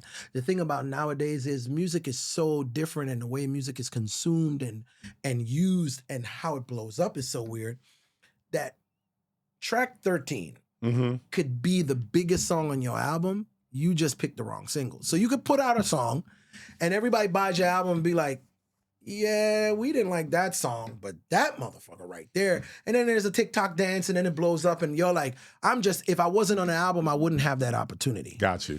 I'm just saying, I don't want to go to the studio knowingly saying I'm going to the studio today to work on, like, yo, I'm really done with my album. I have all the singles, but I need this one song, the outro. I'm not coming. I'm not doing that. What the fuck are we talking about? How does that, what are you saying to me? You know? And so I just feel like now we have, it's extremely harder to be successful in the music business, but it's way more opportunities to become successful. Meaning back then it was like, this is the doors. This door, this door, this door, and there was one door here. 4 doors. This is it. If you can't get in one of these doors, you cannot be successful. Now, it's like 1,000 doors. You know what I'm saying? So it's like, I tell everybody, it's so many ways. Writers hit me all the time. How do you get into writing? Write. What do you mean? How did I get into writing? I wrote songs. I have a notebook, a backpack. I wrote songs. What do you mean? Well, how do I get my songs to artists? Well, there's artists in your neighborhood. There's a bunch of people trying to sing. You want to know how to get your song to Beyonce. Right. Nigga, I don't know how to get the song to Beyonce. No. I mean, you know how I get it? I send it to somebody, Listen, some people, like I have relationships, like I will text Lizzo and say, hey, Lizzo, I just did this thing. What do you think? That's a relationship I have. The Dream will text Beyonce and Rihanna and say, hey, I just did this idea. I really think it'll be great. What do you think? Yeah, but everybody doesn't have all relationships. Right. And everybody can't do that with everybody. Everybody just isn't like, oh shit, you're Theron. I just know you and Miley Cyrus are just talking on the phone. I don't have Miley Cyrus' fucking number. What are we talking about? You know what I'm saying? Like, it's just shit like that where people are like, they have these assumptions and they're like, yo, I'm shooting the same shot you're shooting. I'm going to send it to somebody who's going to send it to somebody who's going to send it to somebody. This is the crazy part. Every somebody that gets the song has to like it in order to send it to the next somebody. There you go. So it's like you send it and you're like, okay, the A&R likes it. That's great. They told me they got a meeting with the manager next week. The manager heard it. Oh, man, loves it. That's great. They're going to see Miley Cyrus on tour. They're going to play it. Miley hears it. This song fucking sucks. Oh, shit, we lost. We was almost there. Miley Cyrus gets it, loves it. Oh, man, it's great. Okay, we got it. Man, I'm on tour. I'm doing Coachella. I'm doing this. I got to find time to record it. She's been gone on the road for 9 months. In 9 months, by the time she comes back, starts making new music, she's like, that song doesn't really fit where I'm at as a person right now. I liked it then, but I don't like it now. Bro, we are dealing with human beings. We are dealing with human beings who I have literally woken up on the wrong side of the bed, and by the time my daughter comes upstairs, I'm on the right side. I've literally woke up on the right side of the bed, and by the time I put on my clothes to get to the gym, I'm on the wrong side, you know? And that's the human experience and what it's like to be a human. So when you're dealing with these people, there's no one who's in the music business that could tell you the right answer, you know? And the only thing successful people have in common is none of us gave up. Yeah. I've talked to everybody. Sean Garrett did not make it the way that Sean Garrett was like, man, this is my favorite songwriter. I look up to him. He's so great. I couldn't wait to meet him. I met Sean Garrett and he told me a story and I was like, nothing like mine, but he's awesome. Right. The Dream, nothing like my story. There's similarities in certain things, but it's like for the most part, we all got to walk our own path and do our own thing. So I think if you're waiting on a celebrity or somebody in front of you to reach their hand out or give you some magical advice to help you to skip the line, go to school and get a job. I heard that. Now, you talked about you having that island sound. Of course. So one of the most ultimate island people is Rihanna. And you wrote Pour It Up. Talk about that, because that's one of my favorite records. For real. Love the record. Oh, man. Thank you so much, man. There's a crazy thing about that song. Yeah. We went, we used to fly to London to work with Rihanna all the time, and we would go and we would work. And I went to London this one time, and I think me and my brother wrote somewhere between 15 to 20 songs. And we come back to America and we're like, man, we killed it. Rock Nation, them niggas is so excited. We went crazy. Ray's like, cool. And as time went along, I called my manager. I said, yo, I don't think Rihanna's using any of our songs. He was like, what? I said, something just doesn't feel right. And I really, bro, the Unapologetic album, I really wanted to be on it. I mean, like, I gotta get on there. Right. I want to be on it. And we started working with Mike Will. And we wrote a bunch of songs. We wrote We Can't Stop for Rihanna. Sent it to Rihanna. Rihanna didn't think it fit her. I don't really enjoy saying like the artist didn't like it. I think it sounds like condescending or as if they did something wrong. And I don't, when I say it, I don't mean it by that. So I try to use my words better. Rihanna felt like it didn't fit Rihanna. Right. And bro, we're in the studio. Pour It Up was the 28th song. Wow. That we wrote for the Unapologetic album. The last song that we wrote. And it's short.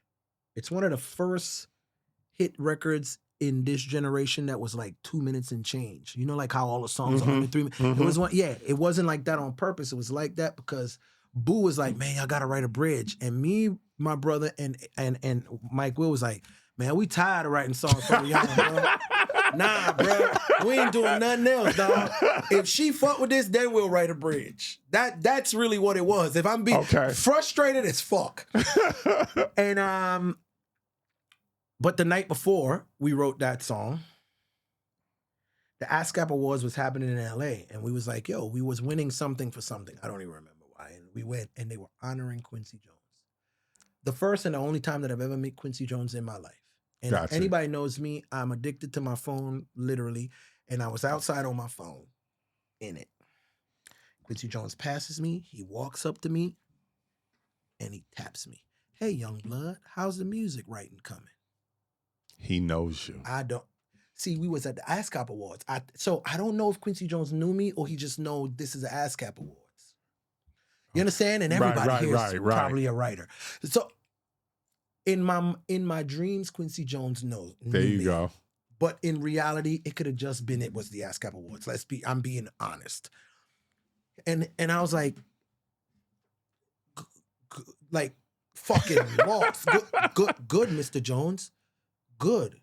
He's like, you want to know the secret to writing songs? You want to know the secret to songwriting? Yes, sir. I would. Fuck them verses, man. Hooks, man. Give the people hooks, man. That's what the people want. And he walked the fuck away. That was it. And I was like, oh. I run into my brother and Ray and I said, yo, Quincy Jones just spoke to me. What did he say? I told him. Ray was like, that actually makes sense. So the next day is Pour It Up Day. Ooh. And we're writing a song called Someone Else, which ended up on Miley Cyrus' album with We Can't Stop and Someone Else. But Boo walks in and was like, man, Boo is like, nah, baby girl don't want that pop shit, man. She want to be in the club. She want to get lit, bruh. She don't want that shit. We like, what? So we stop. Again, already like defeated and like, come on, bro. Mike will like, he's like, man, y'all got something for the club, man. Y'all got something for the club. Mike is like, of course. He pulls up the beat. He loads it up. It took us 10 minutes to write, hand to God, because Mike Will went to the store to buy snacks, came back and the song was Right. Mike Will went to the store. I went in there, strip clubs and dollar bills, and I still got more money, Patron shot. And, okay, another thing I was thinking on, I went to the club.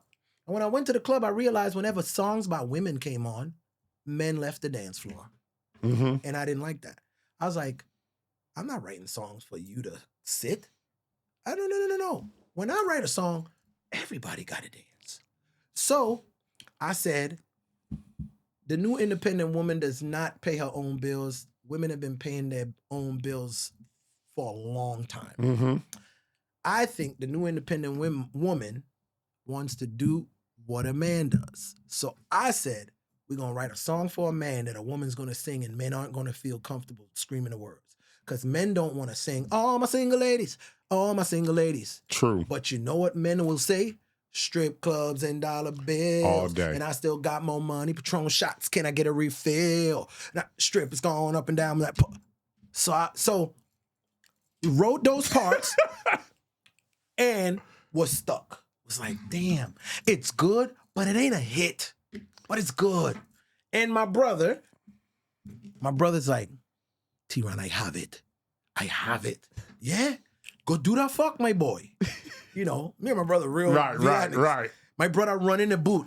He's like, yo, take me to the blank. There was like a part with nothing in it. Oh, all I see is literally one take, no thinking, see his dollar signs.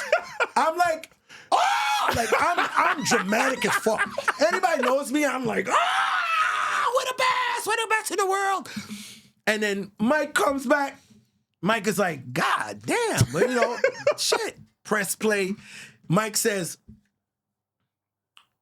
man, you want to say I still got more money through the whole record like that, though, T?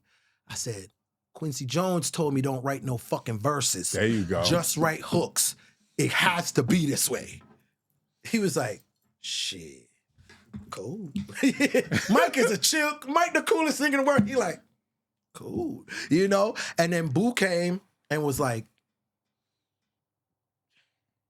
give me that right now. You know what I'm saying? So and that's how we got it. That's how we got it. Crazy. Great. I love the pour it up story. I love the fucking pour it up story. Man, just hearing you sing some of the parts, man, like I'm like this. Yeah, I love the story of how all these songs come together, because even though I don't write gospel music, I believe that all these songs come from God, because I couldn't tell you where they come from. Gotcha. It's not like I had them before I got to the studio, or they literally just like, why did I think that? How did this just pops into my head, and I feel like it's from something higher or greater than myself. And I'm grateful for every time, because I do believe that creative well can run out of water. I do believe that, not saying it, it might not, or if it doesn't run out of water, your creativity goes somewhere else. Like, oh man, the guy that used to write all the songs now cooks, now runs a popular podcast, now does a YouTube, at some point I believe that we transcend and we transform and we move into other things. Oh man, that movie, that dude that wrote all them songs, he wrote that script. Whatever it is, I believe that the talent you're not talented, but I believe that sometimes that well of whatever that was can move into something else. Now, you talked about writing the song We Can't Stop for Rihanna. Yes. For whatever reason, she wasn't really feeling it. Yeah. You guys decide to give it to Miley Cyrus. Yes. Maybe can you talk us through that experience? Man, that was all Mike Will, man. Mike Will had a meeting with RCA, and before he had a meeting with RCA, played for RCA. Was like, oh man, Molly's coming. We like to play this for from Miley's, Miley's A&R was like, yo, I think Miley's trying to go into a new direction. I think, and I wrote We Can't Stop and 23 on the same day, Wow. and I wrote 23 for Nicki Minaj. And I remember, segue, I'm gonna tell the full story, but let's segue to 23 because I remember one of my best friend at the time, Verse Simmons, and I don't know if y'all know the writer Verse Simmons. He just did the new Young Miami, Where All My Scan. Oh yeah, Verse Simmons yeah. with Fresh and all the guys, Jay White and all those guys. They did that record. Well, I remember 23. I remember Verse telling me, "Man, this is not good." And I said, "I know." And he was like, "What?" The thing about writing hits is culture and timing matters just as much as good. Because, I believe that great is great, bad is good, and good is bad. Right? So I was like, yeah, it's bad. It's going to make people feel things. But in black culture, moments happen until they implode. Like FUBU was so big until it wasn't. Right? And Jordan's I was like, think on this. Miley Cyrus don't wear Jordans. Juicy J don't really wear Jordans. Mm-hmm. And Wiz Khalifa don't wear Jordans. Wiz Khalifa had a deal with Converse. Mm-hmm. And they all made a song about J's that was with Mike Will that was huge because the culture wanted it. Like, smile for me. Your grill. Listen, I'm not saying those songs weren't the best songs you've ever heard at the moment. In My White Tee, the culture it fit.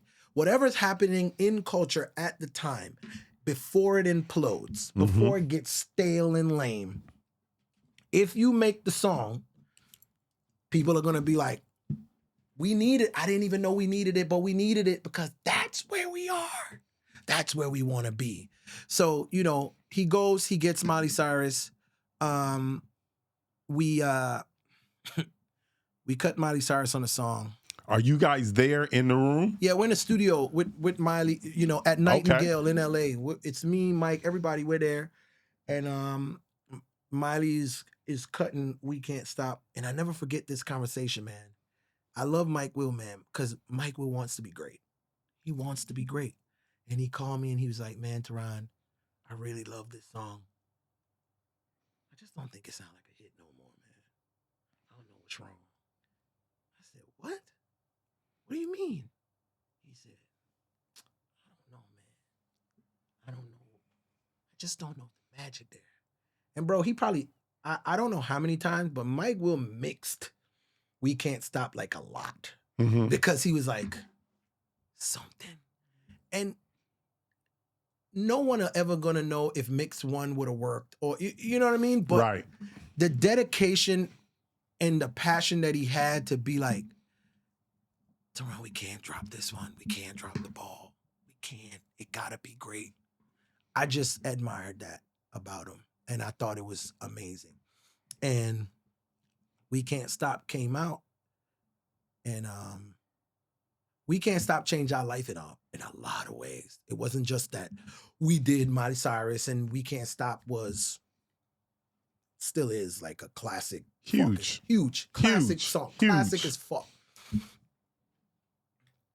We met Dr. Luke because of We Can't Stop. There you go. Didn't know him. Didn't even really know who he was. You know what I mean? Ray knew who he was. But me and my brother Pharrell, Swiss Beats, Dr. Dre, them the hardest niggas, Timberland, them the hardest niggas making beats on planet Earth. I don't know. Dr. Luke, I ain't never heard of this nigga, man. That's how he felt. And Ray was like, man, he did K-Pop. He's like, he's a big deal. And I think him not being a big deal to us was why our relationship ended up being so great. Because it wasn't like, yeah, we working with Luke. It was like, who the fuck is this man? And why the fuck should we be listening? No, No, I get it. I think it was necessary at the time, but He wanted Miley Cyrus' first single. He did a song on Miley Cyrus' album called Wrecking Ball, which was the second single. Mm-hmm. And he wanted his song to be the first single. And he was like, We Can't Stop is the first. Who the fuck is Rock City? Mm.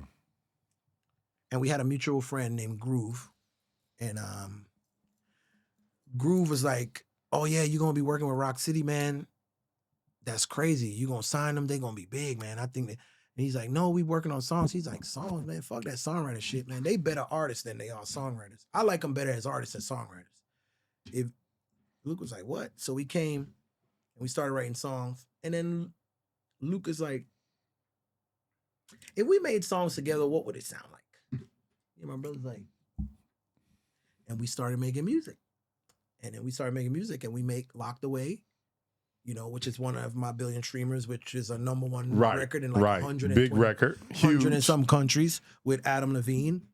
And by this time we was signed to Interscope Akon for 4 years, nothing happened. Then we got off and we was quiet for about 2 years, no deal, no nothing. And then we got with Luke and then had one of the biggest songs in our life, changed our life because, you know, we wrote We Can't Stop and it ended up on Miley Cyrus, you know? So it's crazy just how people don't realize just how much every moment in their life connects them to every other moment in their life. And that's why every moment should count. Because even if this isn't the moment where I won, this isn't the moment where I won the Grammy, but this is the moment that got me to win it. Got you. And every moment is that moment. You know what I'm saying? So I feel like that We Can't Stop story, just getting us to Luke, you know, me and Luke being like close, like, you know, family at this point. I just feel like you don't have that without music. You don't have that without greatness. You don't have that without doing something that sparks the interest of other people, you know? Got you. Now you talk about the first big one. And is the first big one that you did with Lizzo? My first big song? The first, yeah. What was the first? When I Grow Up by the Pussycat Dolls. That was the first big one? That was our first hit with Rodney Jerkins, man. That was our first hit, like, and a pop sort of hit. Well, it was a pop hit, which everybody was like, I don't want to say people didn't take us serious before, but I think that's when people was like, wait a minute. These guys, because I think people thought we were weird. When no, dead serious. It's like, you know, two kids from St. Thomas, you know, our melody choices and the things that we would go for are not necessarily like normal or what people would think. And then even our subject matters, I post, if you look at what I posted on my Instagram the other day, because I have 7 songs at 1 billion streams. Because Lizzo posted at About Damn Time just hit 1 billion streams. People have more than 7, but that's what I've accomplished, and I'm grateful. And I had 7 songs at 1 billion streams, and when you look at them, they're all it's like 7 by Jungkook, APT, We Can't Stop, Locked Away by Rock City, Replay by Ayaz, About Damn Time by Lizzo, and Shower by Becky G.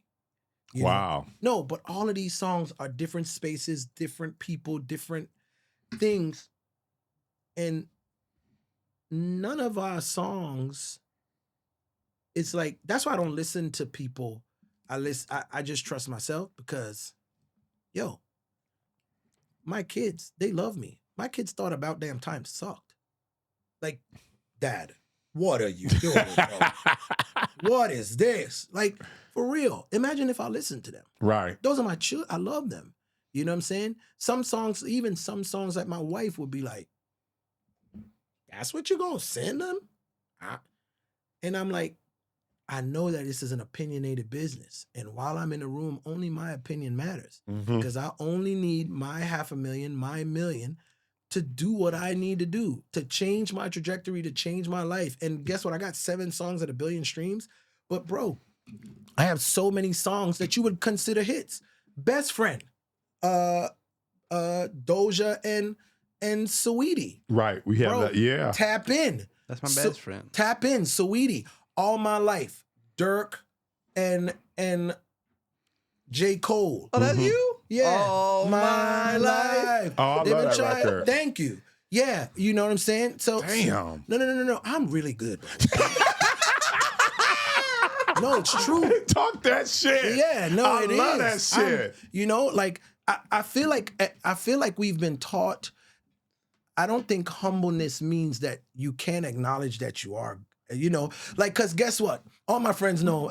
If Theron is driving, we'd rather Uber. He's not the best driver. I'm not good at that. I'm not a good cook. You Right. know what I'm saying? Like, bro, I write songs and I spell like I dropped out of the third grade. Like, I'm terrible.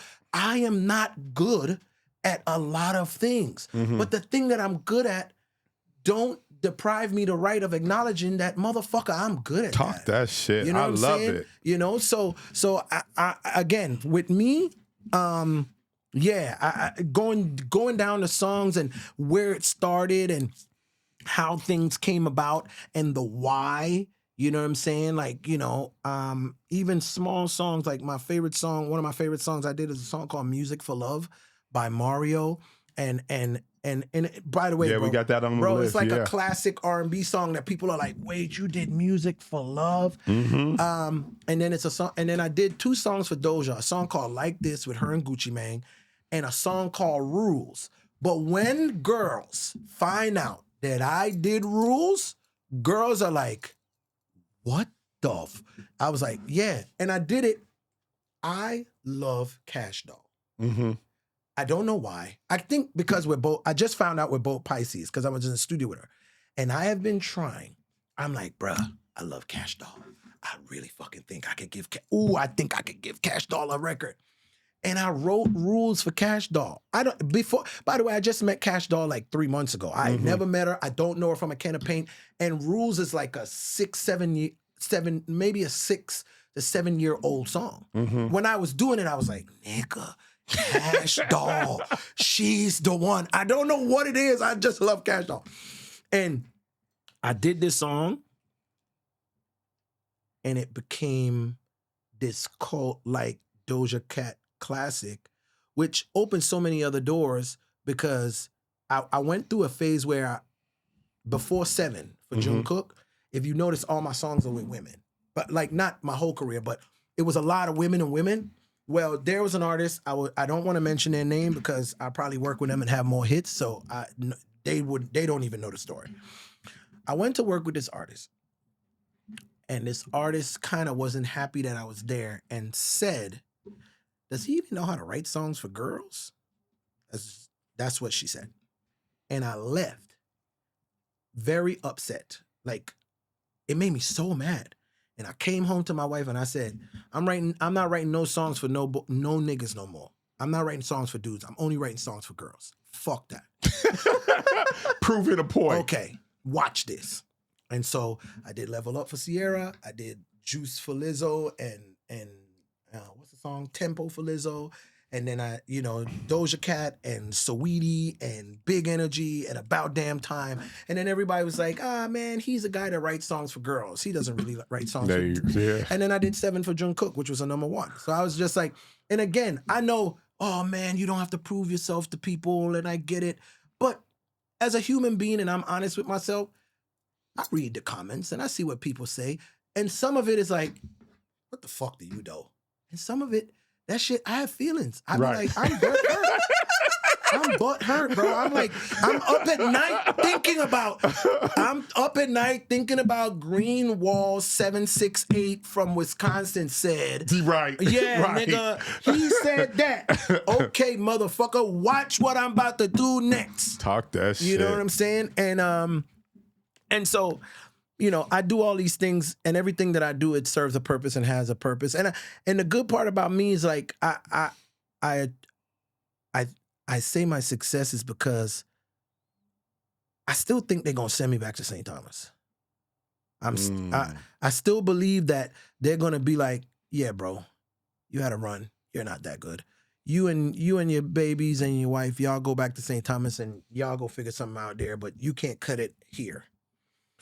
And I don't want to say that's a good thing, because it's like I'm still operating out of fear. maybe I need to see a therapist or some shit. I don't fucking know. But I'm still operating out of, I don't want to be broke. I don't want to go back. I don't know what else I'm good at yet. Mm-hmm. So I really it's like I need this to work as if it's not working. Right. You know, and it's like I'm successful. You know, I did so much. I've made a lot of money. Everybody's good. And I get up every day like, oh my God, I don't want to go back to getting a regular job. I don't know why I think like that. And I think that's one of the reasons I'm still doing well, because I believe that I can lose it. I don't take it for granted like, oh yeah, nigga, we in here. I believe that not that I can lose it, I believe every day I'm losing it. Right. And it's like I'm fighting for it to love me back every day. And I feel like, as crazy as insane that sounds, I want to say that's like something that I don't want to lose it, because I feel like that's my edge. That's why I'm like, I still work on I'm still going to be in the studio on a Saturday and a Sunday, and I'm still going to be in the studio at 3 a.m. and I'm still going to rewrite the verses 5 times to use the second time, because I'm like, no, I don't want them to send me back. What's crazy is that same behavior that you're talking about now is the same behavior that made you super successful. Super successful. Don't change a thing. That's what I believe. Don't change a thing. Thank you. Don't change a thing. Now, so listen, we could probably talk about all your hits all day long. The one thing I want to ask you is, out of all the songs that you wrote, what's your favorite? I don't have a favorite, but I don't want to say it's a favorite, but the most important song I've ever wrote in my life is Locked Away. Talk about it. Me and my brother wanted to be artists our whole life. People don't understand. Me and my brother were artists from 5 and 6. Our name was Short Circuit, then it was Too Equipped, then it was R City, then it was Planet 6, then it was Rock City. Like, bro, we've tried everything. We really wanted it. And everybody told us that we wasn't good enough and we'll never do it. And, you can call me a one-hit wonder, you can call me anything, but you know what? A one hit is more than most people's had. Mm-hmm. You know what I'm saying? And from a kid from St. Thomas, 32 square miles, no one ever from the Virgin Islands, has made it into pop culture or pop stardom. Where me and my brother from the projects, what made us so special? And it was about my dad. My dad had a real rough life. I loved him. My dad passed, and my dad went to prison for 5 years, and my mom stayed with my father the whole time he was in prison and got out. And my parents were together for 43 years until my dad died. Wow. And we made Locked Away just basically about that love and that story. And the fact that the whole world loved it and it became so big, I just feel like every time I hear that song, it's like my dad ain't here, and I'm like, everybody gets to share his story. Even though people may not know that's where it's from, but if you hear it and you like, I love this song, I'm like, man, that's my dad's life. I'm so glad you enjoyed that, because he was the greatest man that ever lived on this planet to me. I love him and I miss him every day. How'd y'all get Adam Levine on it? Dr. Luke was doing Sugar. He was doing that big record. And he was working with Maroon 5 at the time, and we were working on our album. And so he was like, I don't know how he finagled his way to get Adam Levine on our song. I don't know the details, I do know he was like, hey, let's play Adam Levine 5 songs and see which one he liked. He liked 2, and Luke was like, both of them are great, but that song seems more personal. So let's put him on this one because it's more like universal. I was like, sure. I mean, we're getting fucking Adam Levine. Right. I don't give a fuck if he wanted to sing the ABCs, And Adam Levine sung it. And learning about the music business, when he sung it, Maroon 5 dropped a song called This Summer It's Gonna Hurt Like a Motherfucker. And we had to wait like 6 months before that song came off before we could release it. So we had Locked Away for such a long time. And you got to think, I'm like 32, my brother's 31, and we've been wanting to be musicians since we were 6 and 5. Right. And we have heard that y'all are never going to do this. And now we have a fucking song with Adam Levine. And in our mind, this is it. We're gonna do it. It's gonna be a hit. We believe it. I'm telling you. And I used to, we did a song with Juicy J and Wiz Khalifa called These Hoes. These Hoes is for everybody. And we used to go on iTunes all the time when that was a big deal. And I remember when that song came out, it was Juicy J and Wiz Khalifa featuring Our City. And I was like, our name is there. Oh, man. And it was like number 140 to somebody that might not. I was like, no, our name. Mm-hmm. And I was like, man, I ain't never seen my name in no chart. Like, never seen that before. Man. And Locked Away dropped. And I remember I would call Timothy and Ray every day. Yo, it's 168. Yo, it's 162. And they would be like, hey, you fucking call me again. I couldn't believe, y'all don't understand, man. I couldn't believe it, man. That's me and my brother. We did it. We did it. And I understand everybody who cries at award shows because I don't see the tears. I see every good and bad choice you had to make to get there that nobody saw. Every sacrifice, every degrading thing that you probably went through that you like, damn, I wish I didn't do it, but you're already too far. Every choice that you made, and you're like, what the fuck? And so it became number one in like 127 countries. I didn't even know it had that many countries. I don't know. And we went on a world tour with Maroon 5. Wow. You know, we went from the songwriters to arenas with Maroon 5 for a whole year. And I think it was a great moment, but then that's another thing. Our city, the writers were popping. Like, Theron, you're going to fly me first class, you're going to put me in a 5-star hotel, you know, I'm going to be treated like right. I'm special. Right. Our city was new artists. Them niggas was trying to put us in the embassy suites and put us in coach. I was like, what the fuck? Hey, I'm still... No. Right. Theron. Right. And Timothy wrote them songs. But our city ain't shit, and y'all niggas got to start at the back of the bus. So I hated it. I hated the way it felt. Because it's like, you know, imagine working to be the CEO, and you're like, I'm the CEO of Disney. But now you're like, you know what? I want to be an actor. But they treated you, now as an actor, they treat you like the assistant. Mm-hmm. But as the CEO of Disney, you're the fucking CEO of Disney. And as a writer, it was like, no, that's our city, bro. Are you crazy? Whatever they need. And as our city, shut the fuck up and wait.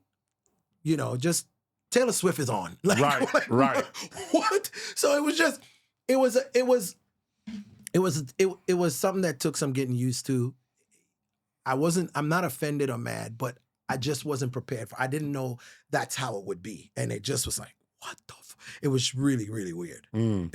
When did you guys decide, all right, maybe we won't be the artists, but we'll be the greatest writers on the planet? When did you commit to one side or the other, or haven't you guys commit, or do you guys plan on still being an artist?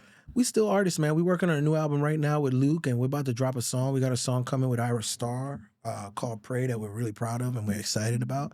But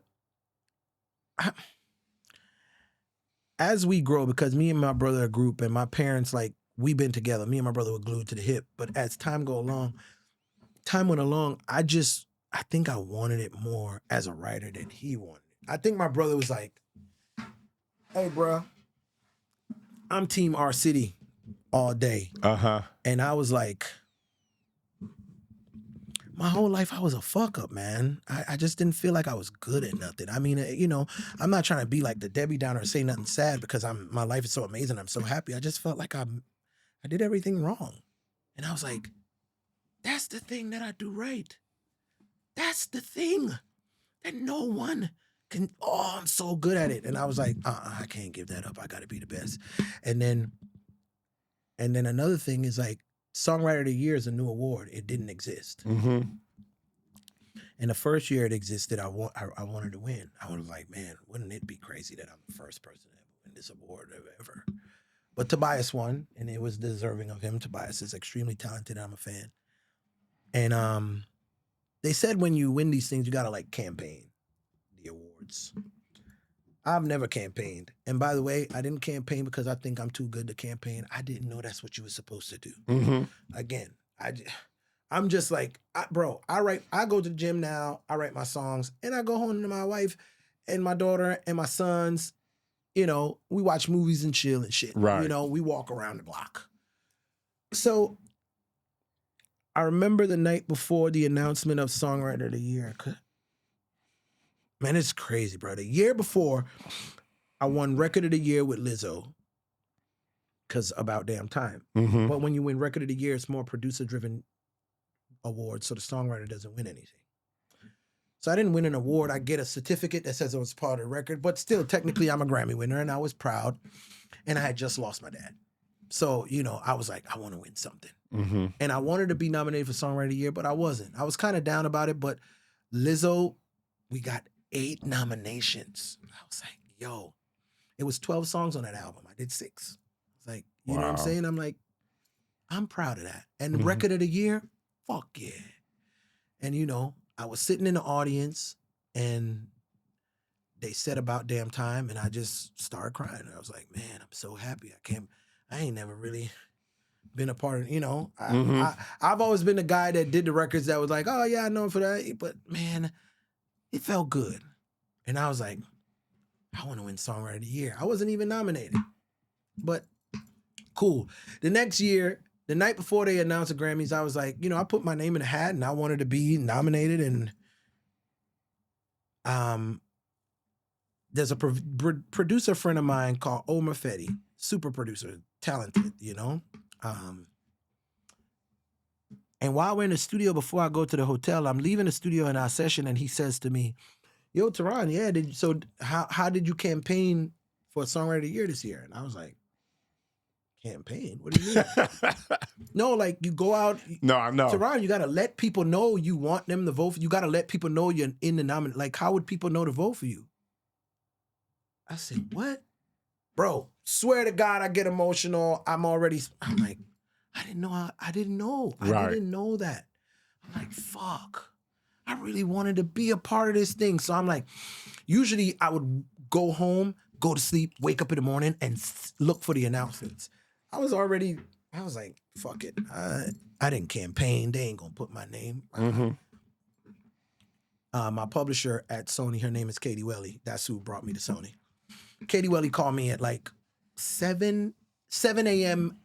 8 a.m. LA time. And I'm like, I'm still asleep, still distraught. And she said, Theron, you're nominated for Songwriter of the fucking Year. Shit. I said, what did you just say?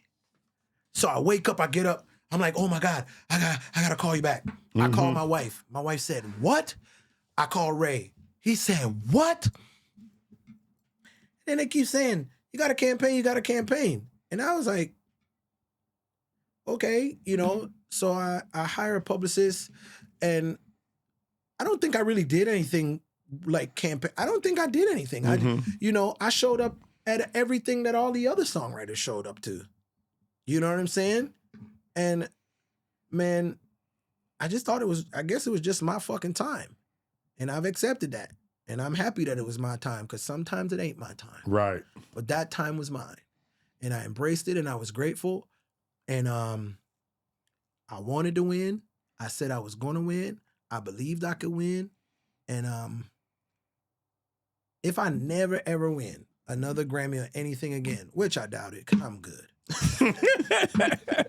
I'm being real. There you go. But I'm grateful, man. Because coming from St. Thomas, you know, and if you know my background and my family background, we come from extreme poverty, you know what I'm saying? My dad and all this. Bro, I mean, me and my brother, the first Virgin Islanders to have a #1 to have a Billboard charting song. We're the first people to have a #1 across the country. The first people to do a worldwide arena tour. The first people to win Grammys for big Grammys on the pop stage. You know, I'm now in life history, I'm the first Black man to win Songwriter of the Year ever. You know, so I mean, like, you know, that goes further than just Virgin Islands history. And that was important to me because, you know, if you see my speech and anybody gets a chance to look at it, I gave my whole speech in my accent. And I didn't turn it off. I didn't try to be correct or nothing like that. Cause I was like, I've never seen no nigga like me here. And when I was little, if I did, I would have believed I could do it. I didn't believe I could do it. I forced my way here. Now, every kid where I'm from is like, even if they hate me, right, this nigga is whack. If that trash ass nigga could do it, I know I could do it. I'm from the same hood he from. There you go. Because representation matters. So I wanted to be representation to not just St. Thomas. The U.S. Virgin Islands has a population of about 86,000 people, with all 4 islands combined: St. Thomas, St. Croix, St. John, and Water Island. 86,000 people. When I was a kid, it was like 130. Of all 3 islands put together, that's how much people are there. You're on an island surrounded by water. I always tell people, where you from? South Central. You from South Central. Nigga, it might be hard, but if you wanted, you could get in a car and drive to New York when you was 18. Right. Yeah. That's not how it works. He from Puerto Rico. He knows. I have a question, because this happened to me the other day. Uh-huh. And Puerto Rico went through a Hurricane Maria. Of course. But I've been in the United States 13 years now. Okay. And I went over there the last time I visited. I'm like, this couldn't have been where I grew up, because I remember it different. Did that ever happen to you? All the time. That you go to St. Thomas, it's like, wait a minute. It's not the same. There's some parts that bother me, yes, but there's some parts where I'm like, change is inevitable. There's no way around it. The seed is going to become a tree. It's going to become a plant, and it's going to bear fruit. It is not going to be the same. The boy is going to become a teenager who's going to become a man. Mm-hmm. Same for the girl. So when I go back home, when I was there, that was the time. And what a fucking time it was. Growing up in the Virgin Islands when I was a kid, bro. Oh my God. I had one of the best childhoods that a kid could ever ask for. You know, we played video games, but that wasn't the highlight of our day. We wanted to be outside. We would get on our bikes and we would leave. We would ride the whole island all day. We would come back to our mom's house at 9 o'clock. She didn't know where we was or what we was doing. We would be doing all kind. We was finding out what life was like. You know what I'm saying? And bro. And then people will come to the Virgin Islands when I tell people, I'm from St. Thomas. Oh my God, it's so beautiful. It's amazing. Hey, I'm not from that part. I just want to let you know, whatever the fuck you thinking, that is not where I grew up, okay? Right. I went to visit it just like you did, mm-hmm. you know? And so I understand, yes, it's not the same. St. Thomas is a completely different thing with new young people, with new minds and new ideas that maybe don't align with mine because I grew up at a different time. But, you know, I feel like as long as progress builds up, I don't care how the progress goes. If the progress destroys, I'm against it. Mm-hmm. But if the progress builds, I'm from a different time, you know, mm-hmm. like, you know, I talk about this with my kids all the time. I'm like, yo, I feel like I failed you some days. And they're like, Dad, no, what do you mean? I prepared you for a world that doesn't exist no more. Mm.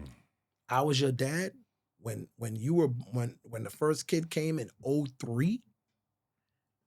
Planet Earth ain't the same in 2026, my nigga.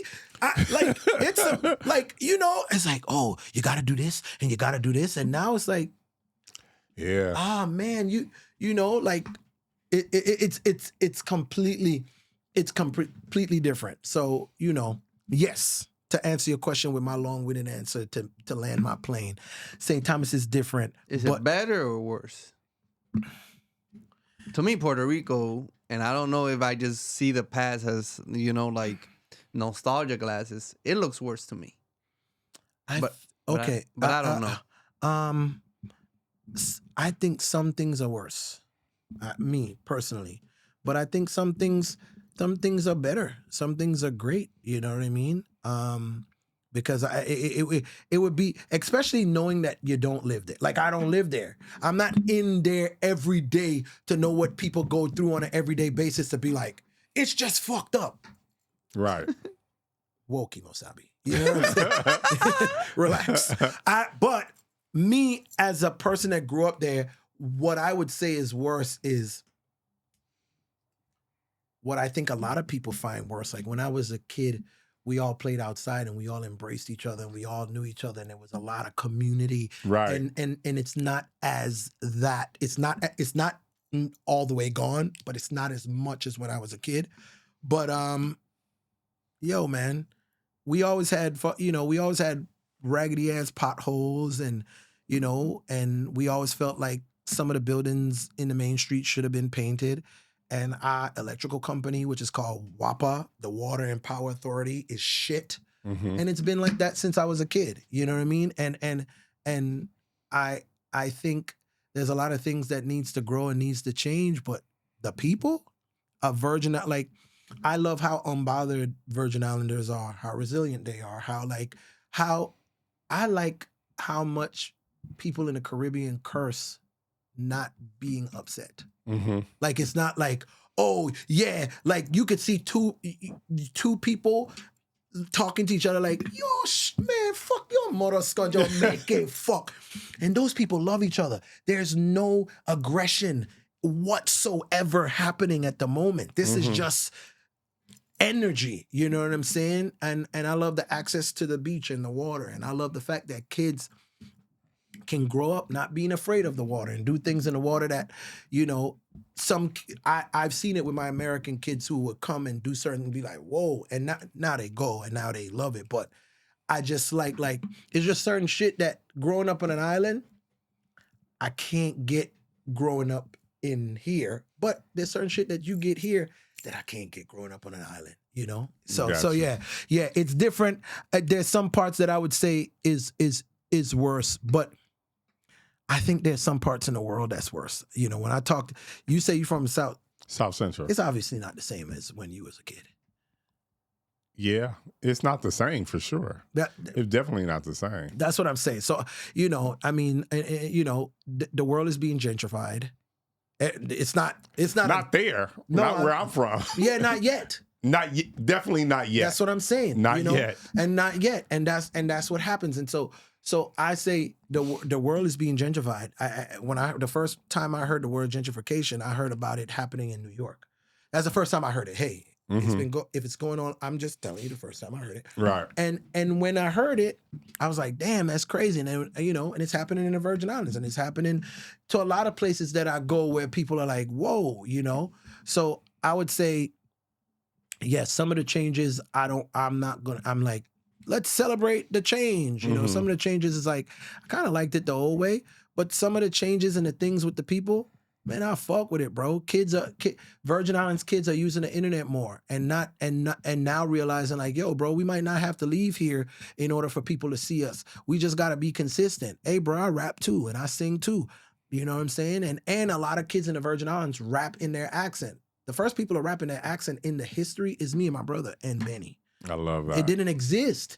And now all the kids do it. And I'm so proud because I'm like, yeah, they're like, no, fuck niggas in Atlanta and New York and wherever they from. I don't give a nigga, this is where we from. This how we talk. This how we get down. This what we on. Right. And y'all gonna catch on, or we just gonna make this shit for our people till y'all get it.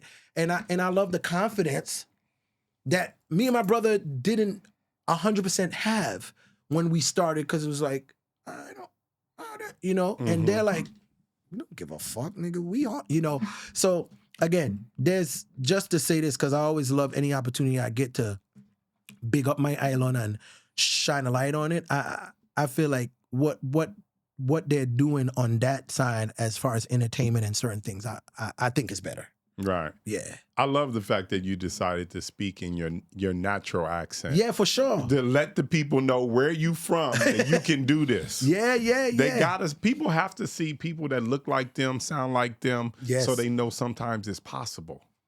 So I love that. Thank you. I love that. What was the moment in your life where you looked up and you was like, I'm doing this shit. I'm cooking right now. A moment I looked up in my life and I thought I made it.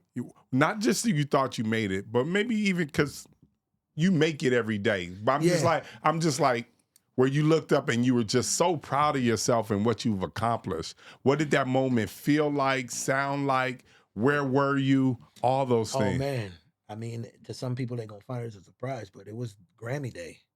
It was that day. It was like. Just recent. Yeah. Wow. I never felt like I was successful. I tell people everything. I have this fear-based thing that's in my mind that I never think that I'm winning. I always feel, when I posted the thing about how many songs I had at 1 billion streams, I want to let you know I Googled almost every songwriter I can remember their name and producer to see how many people have songs with 1 billion streams, trying to see, like, am I in the same world as the greats? Mm-hmm. Could I be considered a great? Am I even in that conversation? Do people talk about me like I'm good, or do I just believe that, And when I won the Grammy, I feel like I don't think people understand, man. I lost my dad and my wife was there and she saw it and Ray was there and we worked for this and Ray's wife was there and we all started together. We all came up. We all knew what it was, And I went and I won and all my friends was there. Everybody flew to LA and came to our Airbnb and we popped champagne and we were screaming to the top of our lungs and we went to dinner. And I didn't go to no Grammy parties. I wasn't with no celebrities. Mm-hmm. I was just with the niggas that loved me. and not just the fact that it was the niggas that loved me. All of us could afford to be there. Oh. Everybody had the money to buy the ticket. Everybody got their own hotel. Everybody had on a nice little outfit. Everybody came. Nobody didn't have to borrow money to come. Nobody didn't have to be like, damn, bro, I don't know, man, my rent coming up, bro. I'll come if you could. No. They came. And majority of them was from the Virgin Islands. And we all was supposed to be there. The Virgin Islands Tourism Board, the tourism of the Virgin Islands threw me a party. Wow. During the Grammys, threw me a party. And all my friends came. Luke came. Luke never goes to nothing. Luke never leaves his house. He dressed up and he came. And again, I understand the fickleness of celebrities. Celebrities stand next to other people that could help their light get brighter. You know what I'm saying? So moving a celebrity is hard because if you don't have something that could shine or they don't know you from the time they were 7 and they like, this is my nigga, let me go do his little podcast. You know how it works. Yeah. They don't want to do nothing for you. So I don't think on famous people or anybody that I've helped showing up for me. I think like it was a mutual, I wrote you a song, it became a hit, you made your money, I made my money. So I felt like I made it because everybody that I started with is still here with me. At this moment, the first black man to win Songwriter of the Year has been married to the same woman for 16 years. Got my 6 black babies running around in Louis with they dreads and nappy hair. I got my best friend and his wife and my best friend and his wife and my mama was there in her little nice outfit dressed up and couldn't wait to clap for her son. Right. Nigga, I've never seen no shit like that. Not for me. Every time people have been celebrated, I've watched people celebrate. I've been to other niggas' celebration. I've never been in a room where the only reason these people came here was for me. They have nothing to gain but to tell me they love me. Did you know you won before you won? 2 minutes before I won, because Ray said something. Ray said, "Why would they have a black man announce it if they gonna give it to a white boy?" Oh. That was crazy. No. Ray turns around because, bro, I gotta pee, I gotta poop, I'm scared, I'm nervous. And Ray says, "Why would they have a black man announce the winner if they gonna give it to a white boy?" And I was like, I might win, huh? That's what I said. He said, "I think so." And he said, "And the winner is Theron Thomas." I remember how the nigga said my name. Bruh, I ran up there. I couldn't wait. I was like, I can't believe they said, like, there's no way they said my name. How? Why? And I was like, but the weird part is I felt just as everybody that was nominated with me, I was a fan of. Mm-hmm. There was I think 2 nominees that I had just learned about when they got nominated with me. I'm not going to act like I knew them forever, but when I learned about them and I looked them up, I was like, God damn, this is a nice, cool nigga. Shit. And I was like, yo, you belong here. That's what I kept telling myself, because sometimes I could self-sabotage and be like, I mean, why would they give it why would they give it to me? You know what I'm saying? Like, but that whole time, the whole Grammys, I just was like, nah, bro. If of any room in the world that you belong in this one, bro. This is the night. We going home with that thing. And I won. And that was the first time that I felt like I made it. Like I finally was like, man, hey, we arrived. And by the way, we've been making hit. We've been doing cool shit for so long, and but it's never been like a money thing. And it wasn't like, it just boils down to my dad, man. I was a little boy. My dad said, when you grow up, man, you're gonna win Grammys, you're gonna do this. And I said it in my speech. I was like, hey man, when I was 9 years old, my daddy told me when I grew up I was winning Grammys. And this right here is to prove to everybody that he wasn't a liar. Because my dad was a thief. That's what he went to prison for. He went to prison 5 years. He was a thief. And he was known for that. You know what I mean? He was known for being a thief. And then he was known for basketball because he played ball. But then after ball didn't work out, he was a thief. He was known for a thief. And then he was known for like, oh yeah, that's a black dude that always be walking around with his kids talking about they're going to be rappers. Talking about they're going to be big in the music business. So that moment was like, yep. It's for him. Yeah. We them kids that he was walking around with that he said was going to be big in the music business. We big as fuck. Man, I love it, man. I appreciate you coming to share your story. This shit was dope. No, bro, I had a great time, bro. I loved it. Man, this was dope, man. I appreciate your time. Thanks for coming by the podcast. Oh no, man. Thank you. I can't wait till the second time you come after you win it again. Yeah, that's the time when I win it again. When you win it again, come back and visit us. God willing. Or anytime you want, come back and visit us. Man, that's the plan. God willing. Man, I love it. Thank you so much.